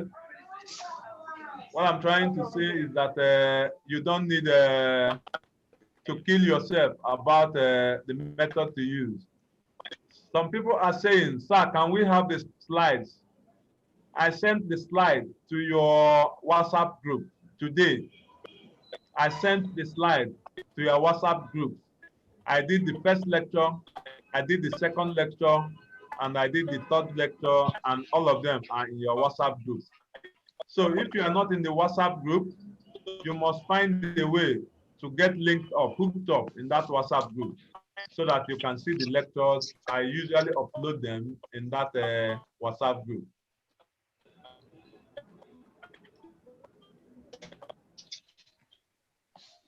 Another question.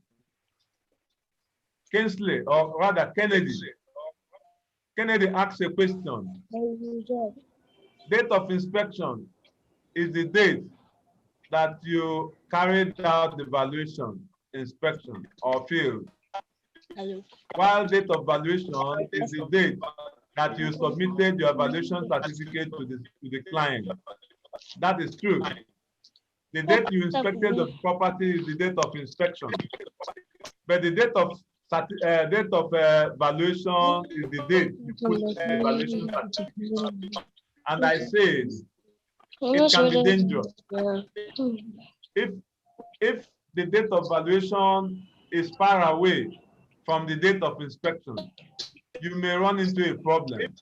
And that problem is giving value to a property that is no longer in existence. Because in the interim, in the interregnum, anything can happen. Maybe the property was destroyed by a tornado. Maybe the property was destroyed by fire. You didn't go back to check. And then you issue certificate for a property that has already been destroyed. So if you are stating date of inspection, you must differentiate it from date of valuation. Joshua asked a question. What is the difference between date of valuation and date of inspection? That is what I just explained. That date of inspection is the day you inspected the property, the day you measured, the day you took photographs. Date of valuation is the day you issue the valuation certificate. Sometimes the gap may be wide. The person came in January, but you are issuing certificate in June. You can see that it is quite wide. So you cannot issue certificates without going back to confirm that the property is in the same condition. The property may have collapsed. It may have been destroyed by fire. So you need to be extremely careful how you use those two dates.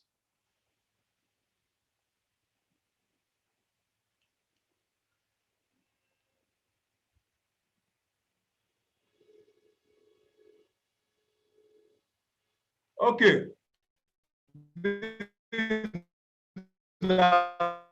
Some of the questions that were sent to me. Some other text messages. I have problem with my, please, you went off, go back.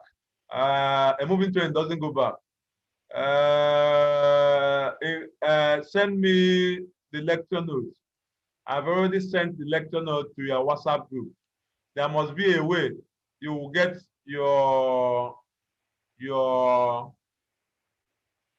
there must be a way you will get the lecture notes from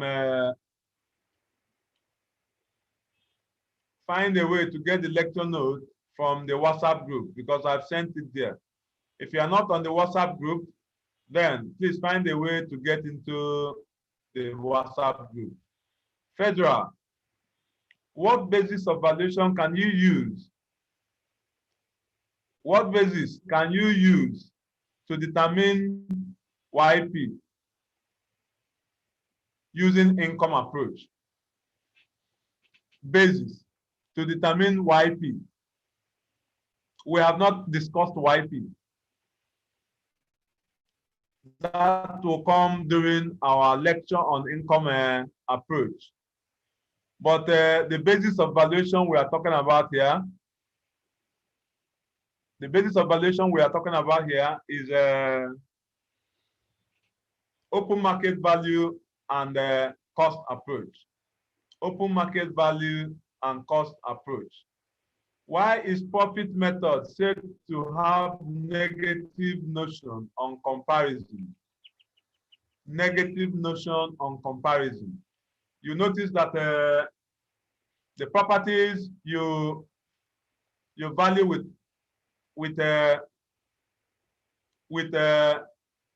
profit basis method of valuation are properties that do not have a comparison.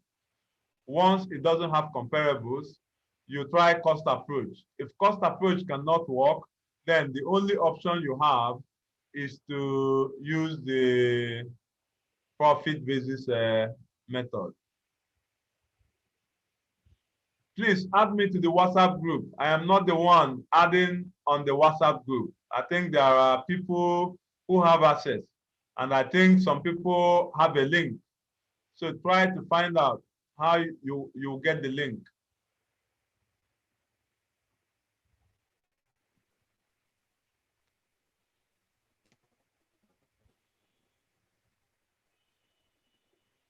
Then somebody says, what are the essential things to be found in a valuation report? I took time to explain the valuation report. It has two sections: the certificate and the body of the work. The certificate should have the following: description of the description of the property. Description of the property. I hope Paul Paul is listening to me. The description of the property should be clearly written. The interest that you are valuing. The interest that you are valuing, it should be clearly written. The method and basis of valuation. The method and basis of valuation. The method and basis of valuation.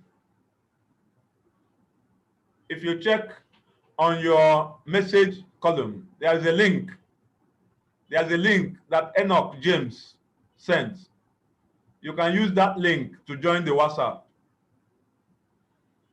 If you are listening to me and you are not on WhatsApp, check your message. There is a link that Enoch James sent in. That link can take you to the WhatsApp. And that link can also take you to the YouTube.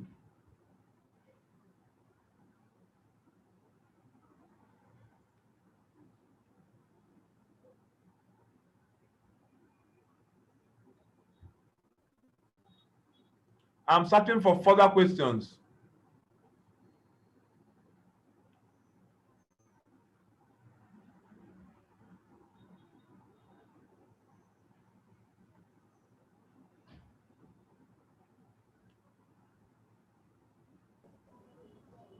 Okay, Joshua. Joshua says, I need explanation on going concern and gone concern. We are still on that same thing. Going concern property is a property of a company that is still in existence. That's a going concern property. When a property belongs to a company and the company is still doing business, it is going concern property because the property belongs to the company. It doesn't belong to any individual. It doesn't belong to the general manager. It doesn't belong to the sole proprietor. It doesn't belong to the partners. It belongs to the business. If I have a firm, estate surveying firm, Sele and Co., and I built my own house, there are some estate surveyors that are doing business in their own houses. You will find out that some of the houses actually belong to the firm. As long as the house belongs to the firm, it is a going concern property because the property belongs to a business that is still ongoing. The moment the property, the business liquidates, if the business liquidates, you need to sell. For you to sell, a valuer will value. And this time you are valuing the assets of a gone concern because the business has been liquidated. So it is a gone concern property. Going concern, business that is still ongoing. Going concern, gone concern, business that has liquidated. So when when a business goes bankrupt, and you are planning to sell the properties of the business, you can do valuation when it has already gone bankrupt. That valuation is gone concern valuation. A gone concern is a property belonging to a business that has already liquidated. Going concern is a property that belongs to a business that is still ongoing. A business that is still ongoing. More questions? Hello, sir. Hello, sir. Yes. Hello, sir. Yes. Okay. Good evening. This is Enoch James. Hear you. Okay, sir. So I want to ask them. Yes, in a situation where you go for an inspection and the client asks you not to measure at all, that just look at the property and go and do your computation, or you have to be discreet in taking of photograph. I don't want people to know you are doing anything here. Just take your photograph secretly and leave. Don't measure. At that point, how do you get the measurement, sir? Something and is what wrong. do you do? Something is wrong. If the person wants you to value his property, why is he hiding it? Okay, in that situation, you must be an expert. You must be an expert. You don't have to measure with the tape. You can pace. You can use your legs and pace. If you pace 1 meter per pace, if you pace, you multiply and you get your, if you are lucky, you can look at the position of the windows, position of the doors, estimate the length. If it is an old house, you look at the ceiling. The ceiling is usually 4 feet. So if you count the number of ceilings, you multiply. If you don't look at the ceiling that way, you can see some ceilings they put noggins 2 by 2. That is 2 feet by 2 feet. So you count. Whatever you get, you count to multiply by 2. There are, you can also go with special equipment. There are special equipment. If you stand at a distance and you point, once you press the button, it reads the distance. Yes. There are so many equipment that are coming. 2 days ago, one of our surveyors showed me an equipment. He holds it and you think it is a tape, but it is actually a computerized tape. If he stands in a distance and presses that tape, a laser hits the wall and the tape immediately reads the distance. So when such things happen, then experience comes to bear. That means you have to estimate. And remember, we said valuation is an estimate. It's not usually accurate.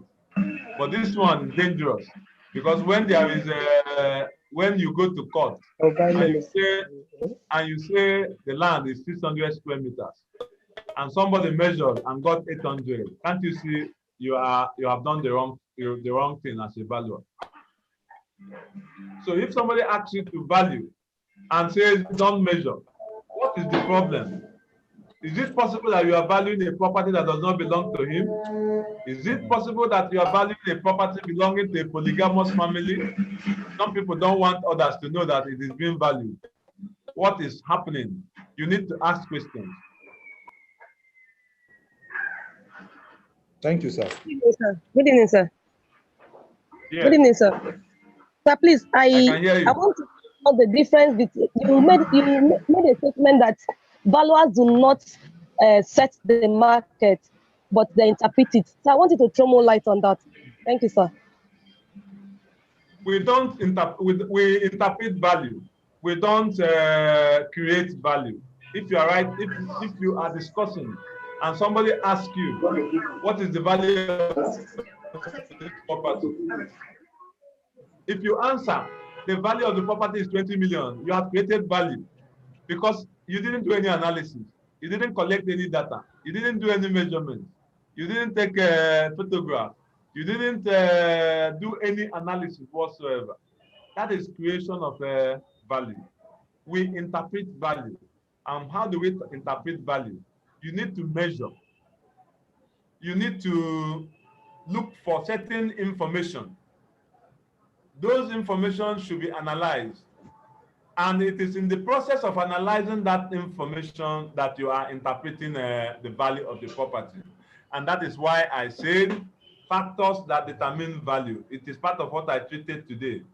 These are the things you will hang on to and say the value of the property is this. Why did you say the value of the property is this? 1 is a corner piece. 2, the size of the property is this. The building has so and so size. The building has this number of flats. The finishing to the building, to the roof, to the ceiling, to the wall, to the doors and windows, to the floor.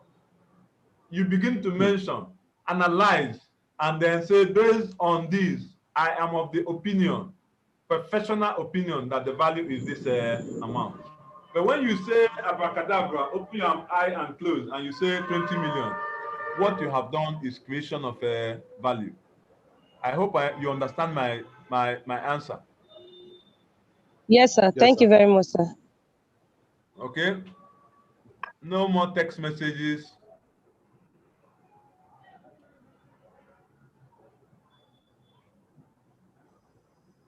Hello, sir. Good evening, sir. Yes, In somebody the is also determination of value, sir, what's the difference between? Yes. I'm listening. In the determination of value, sir, yes, Oluwaseyi is the one speaking. In the determination of value, what is the difference between? What's the place of the facilities and utilities? Is there a difference between the two of them? Okay. Facilities management. You are managing facilities, parking space, stairways,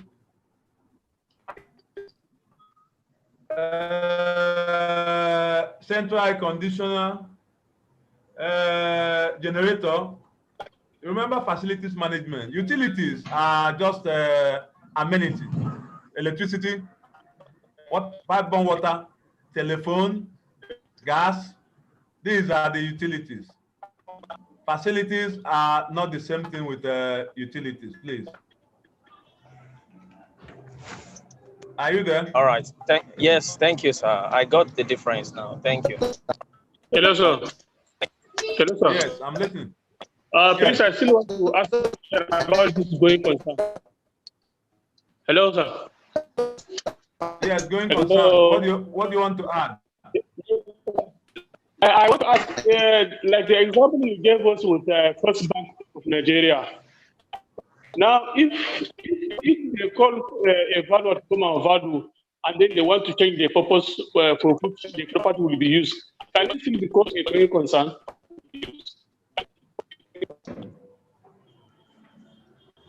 Hello? I lost you. I didn't get it. Hello? Okay, I said, sir. Yes. Like the example you gave us with the First Bank of Nigeria. Yes. Then if they call a value at common value is, and they want to change the purpose for which they are using the property for, can it still be called a going concern? The going concern I'm talking about here, people are trying to find out what is going concern. Going concern property is a property that belongs to a company that is ongoing, that is currently doing business, that is a continuum. Now, if you are asked to value a property belonging to such company, it is possible to value the property using the profit basis method, assuming they have to give you their accounting records. If the accounting records are not there, then you cannot use the going concern property. For instance, most hotel properties, you'll find out that the hotel owns the property. Most filling stations, you'll find out that the filling station owns the property. And for you to value these properties, you must get data from the accounting records. But if you come in and you see that the accounting records are not available, you can use another method, the cost approach. You can use the market approach if there are similar comparable properties. But if a company has liquidated, the company has folded, like some big companies that we know that folded, and they are planning to sell the company, and you're asked to go and value the assets of the company, what you are now doing is gone concern valuation. You are now doing gone concern valuation because the company has folded, it has liquidated. Yes. You are valuing for the purposes of selling the assets. Does that make sense? Yes. Yes, Hello,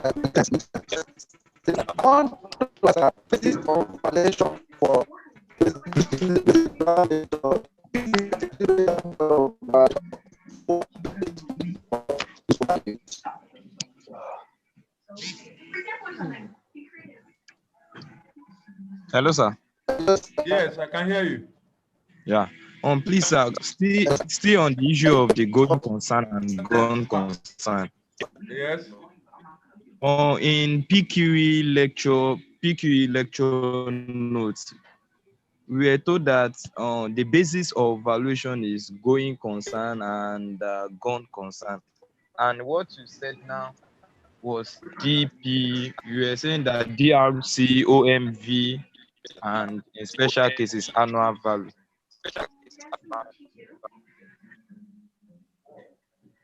I didn't teach you that. I think the question should go to the person who taught it. Going concern is a type of value. It can be basis of valuation, as far as I'm concerned.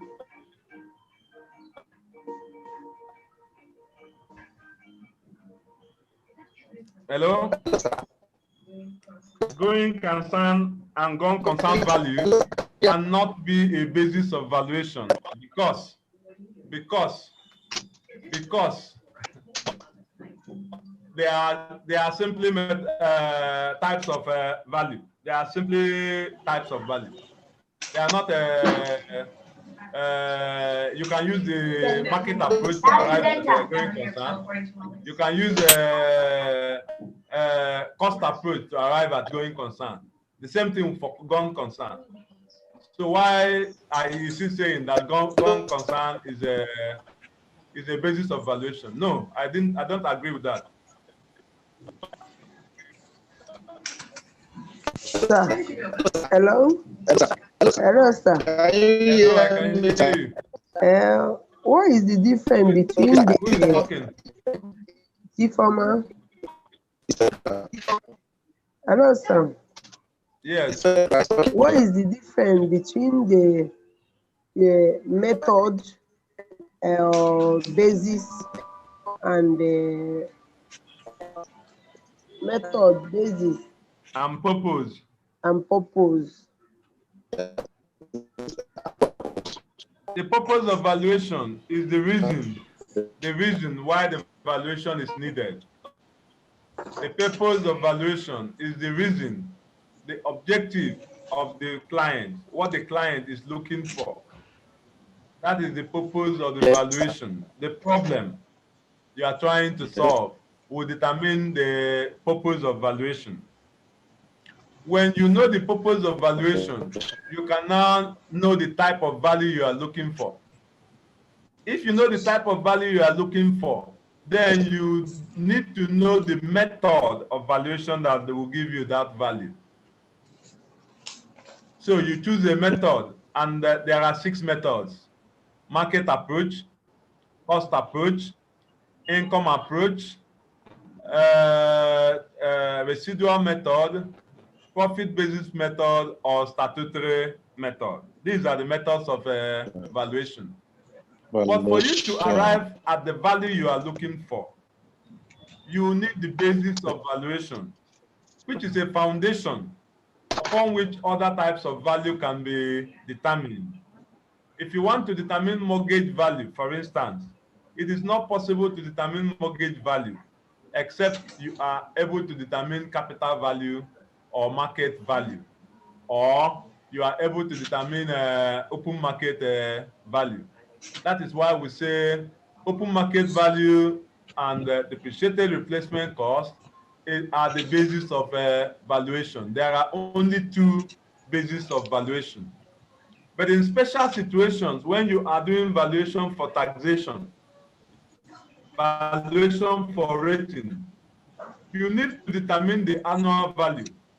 Then you apply the rate nairage before you get the rateable value. If you are valuing for taxation, you need to determine the annual value or rental value before you can get the actual tax you are looking for, the taxable value. So that is why I said open market value depreciated replacement cost. Two of them are the basis of valuation. Going concern value are types of value as far as I'm concerned.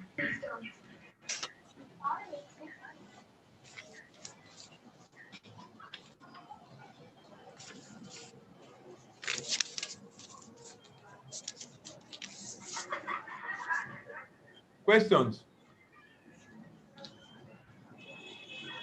Those of you who are not yet on the WhatsApp group, there's a link on the message column.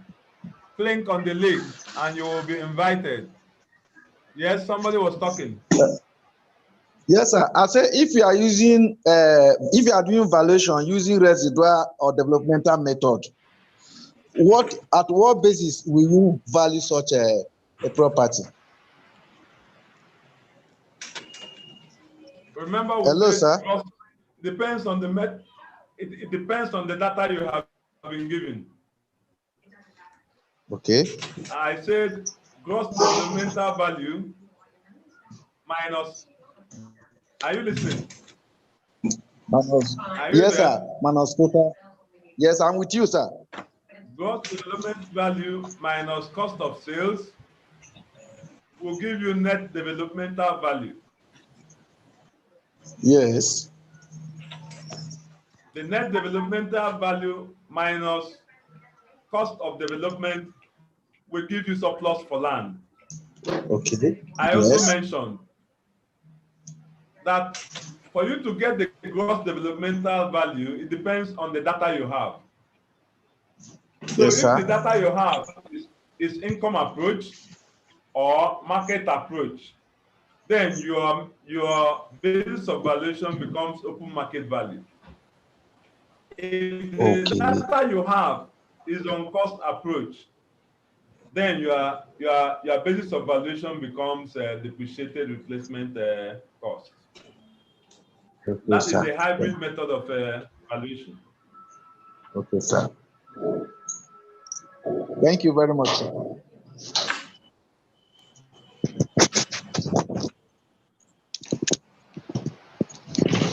Okay.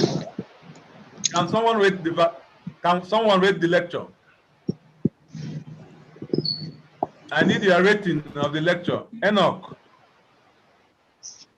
The lecture is perfect, sir. Hello? Informa Joy. Sir, it's very, very perfect. I read it. Absolutely beautiful. Sir, the lecture is very, very okay. It's perfect. One of the most interested lectures so far, sir. Very calm, no noise. Absolutely beautiful lecture. Okay. Beautiful. We are Thank happy, you very sir. much. Thank you, We sir. have another lecture. Thank you. We have another lecture on Saturday. Yes, sir. I hope you Yes, create sir. time. Because hello, we'll sir. start with a minor calculation. Hello, Yes, sir. sir. Thank you, sir. Hello, sir. Yeah, I'm here. Thank you, sir. I can hear you. Sir, Thank you, sir. Can we call you some other times for updates, sir? Hello? Why am I a teacher? That's why I'm a teacher. Call me anytime. Okay, sir. Yeah, We don't have your number. Okay, sir. Thank you, sir. Garba, I'm enjoying Thank you, sir. smile. Sir, we don't have your number. Ali, you Garba, I'm So we enjoying don't your have your smile. number. Thank you, sir. The lecture is So we very don't have interesting, your sir. number. Thank you, sir. Sir. Who is asking for my number? You see, former. We all have need your number. All asking for your number. All of us. All of us, sir. Former, are you single or married? Hey, with 4 kids, married with 4 kids. Okay, my number is 080. Very interesting question.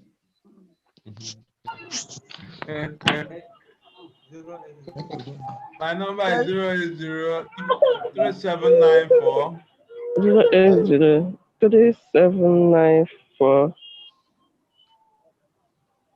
Yes, sir. 94. Yes, sir, we are there. 1303. 1303.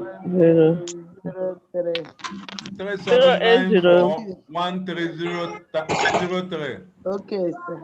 Okay, Please sir. call Thank me you, sir. at reasonable time. I'm married, I don't want to We are married cause too. any trouble. Sir, we are married married too. too. Thank you, sir. Thank you, sir. 3794 Thank you, sir. 2794. 1303.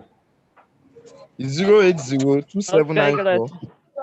3794 1303. Sir, please, can someone send Call me a me chat at on reasonable WhatsApp? time. Sir, is this your WhatsApp So Sir, number? you don't don't put worry. me in trouble. Don't worry, sir. We are Sir, married too. What? WhatsApp number. Sir, no, it's just for this exam. At least this week and next week to help us. Not for exam or for No future, phone for call future. again. Just for the for now, as a married man now, we will not be disturbing you. Please, Just for this is this your purpose WhatsApp now. number? Sir, is this your WhatsApp number? I think so. Okay, thank you so much. Thank Please, you can very someone much. just type it and send it to the... Can somebody do what? No, I didn't get the number very well.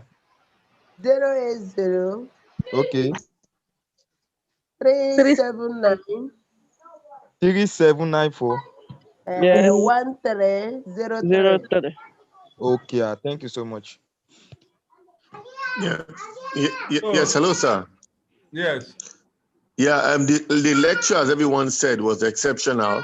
I love the slides. They were very detailed and instructive. So it's good. I was just thinking that maybe when we're having long lectures like this, maybe in between, maybe you can take 5 minutes every hour, just, to Questions. ask a question my or greatest problem. be there. My greatest problem is that your lecture pack is 278 pages.